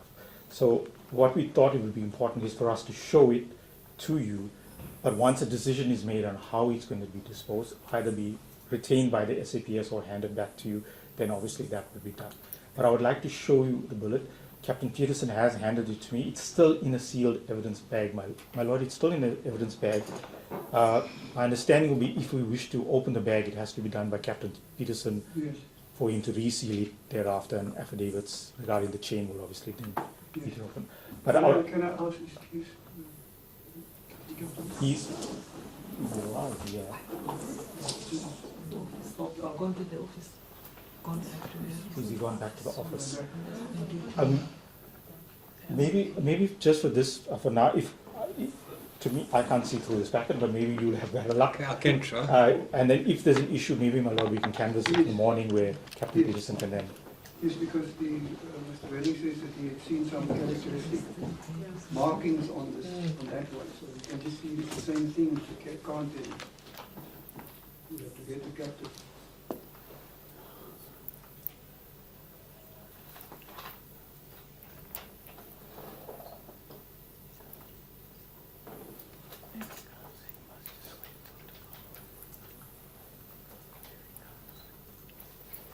Mr. Whaling, if you can't see, then all we'll do is in the morning we will ask for Captain Peterson to open the bag for us so that you can obviously have a better look at it. It will obviously be easier to look at it outside of the plastic bag. No. That's it, better so that you're sure. So that you're sure as well. Sorry? It's better that you make sure that you have a proper look at it. Okay. Perhaps it should be taken out of that container. My lord, we will then do that in the morning. Yes.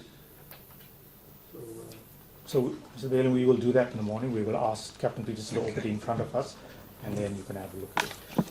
Mr. Whalen, the last aspect that I need to clarify with you is, in your last, on your conclusion that you made to the court, you indicated that during a meeting with my two learned colleagues, I'm not sure if both my colleagues were present, but where you indicated that Albert Coltman was present in the meeting where he made a suggestion to, you said Carl, I assume you're referring to Mr. Carl Weber. To Mr. Carl Weber about him obtaining a statement. Now, I want to make it clear to you that is a serious allegation that we would have to look at, because that is not how the NPA would operate in regards to obtaining of statements. I've consulted with both my colleagues regarding this aspect, and that is not the recollection they have of that meeting, of what happened at that meeting. So, should the court require, the meetings, as you indicated, are all on Teams, and they are recorded, and we would want to provide a transcript of that report. But what I would like to ask you is, are you aware of any complaint made against Advocate Coltman regarding that suggestion to the NPA? Did he submit a complaint to the NPA? Yeah, are you aware of any complaint, either by yourselves or your attorneys? No, we spoke it amongst ourselves. Carl was upset. Nadine was sitting next to me. We heard it, and Teresa, you in that meeting? Okay. My Lord, Captain Peterson is here now, oh yes, so I think it's, we could ask him. fortuitous, yes. We could. Apologies, my lord. My brain's not all with it at the moment. So you spend a lot of time in here, Captain, to juggle the fresh air. I thought I left it at the office in the safe, and yeah, I did put it in my bag, and I testified to it yesterday, and I forgot this morning.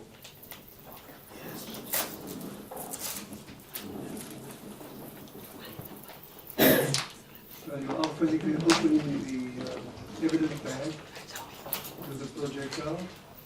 It's evidence bag EA 600 4401 558. It also has the ballistics report number on it, ITL SQCXVX9PO. That's the number. No.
There were 3 deep grooves here.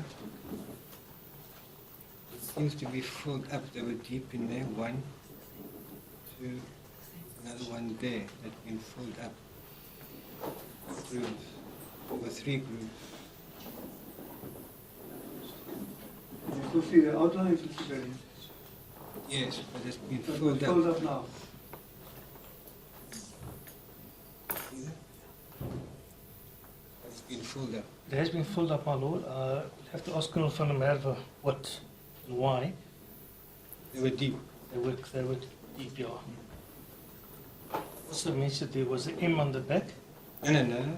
Or, When I said M, it was As like in the the monster monster, thing. the monster thing that Yes, okay. Sorry, I never said M. sorry. Yeah. I don't drink monsters, so I'm not quite sure. Well, nor do I, but I know those more. No, that's fine. But the marks are here. You do agree? Yes. And they have been closed up. Yes. Sorry, Captain Peterson. Sorry. I think that's my question. My My lords, apologies for that. Captain, mind if I just have a look?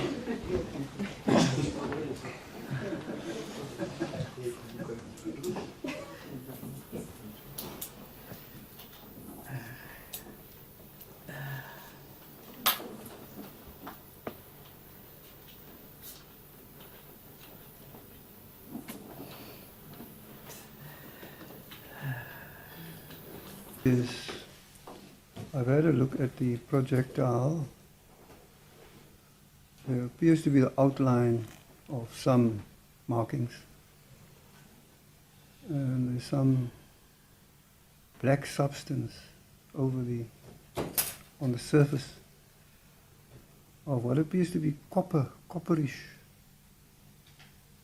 metal, some metal substance akin to copper. I'm handing that back to you, Captain, Thank you. to reseal.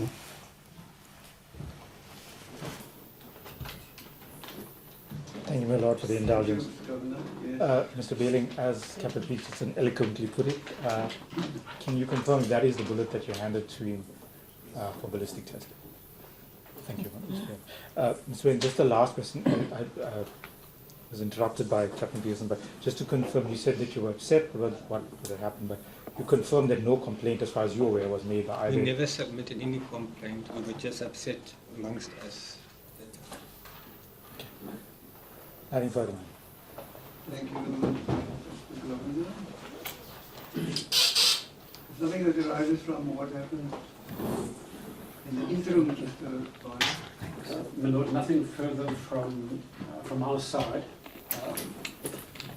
As mentioned, we do want to study the other photographs, Yes. although it's not clear to us whether we need to recall Mr. Baling. But we might have to confer with him, and if we do, then we might have to ask him to come back and talk about the other photographs. And I think we should be able to, if we get all the photography, that probably won't be necessary. Look, we were going to be calling Carl Weber, but I consulted with him during the break, and his preference, if the court so agrees, is to commence with his testimony in the morning when he is somewhat fresher. Yes, indeed. I think that's not in his interest to commence at this late hour. So let me thank you, Mr. Belling, in the interim, and echo the sentiments of Advocate Varney. We appreciate your assistance very much. Thank you.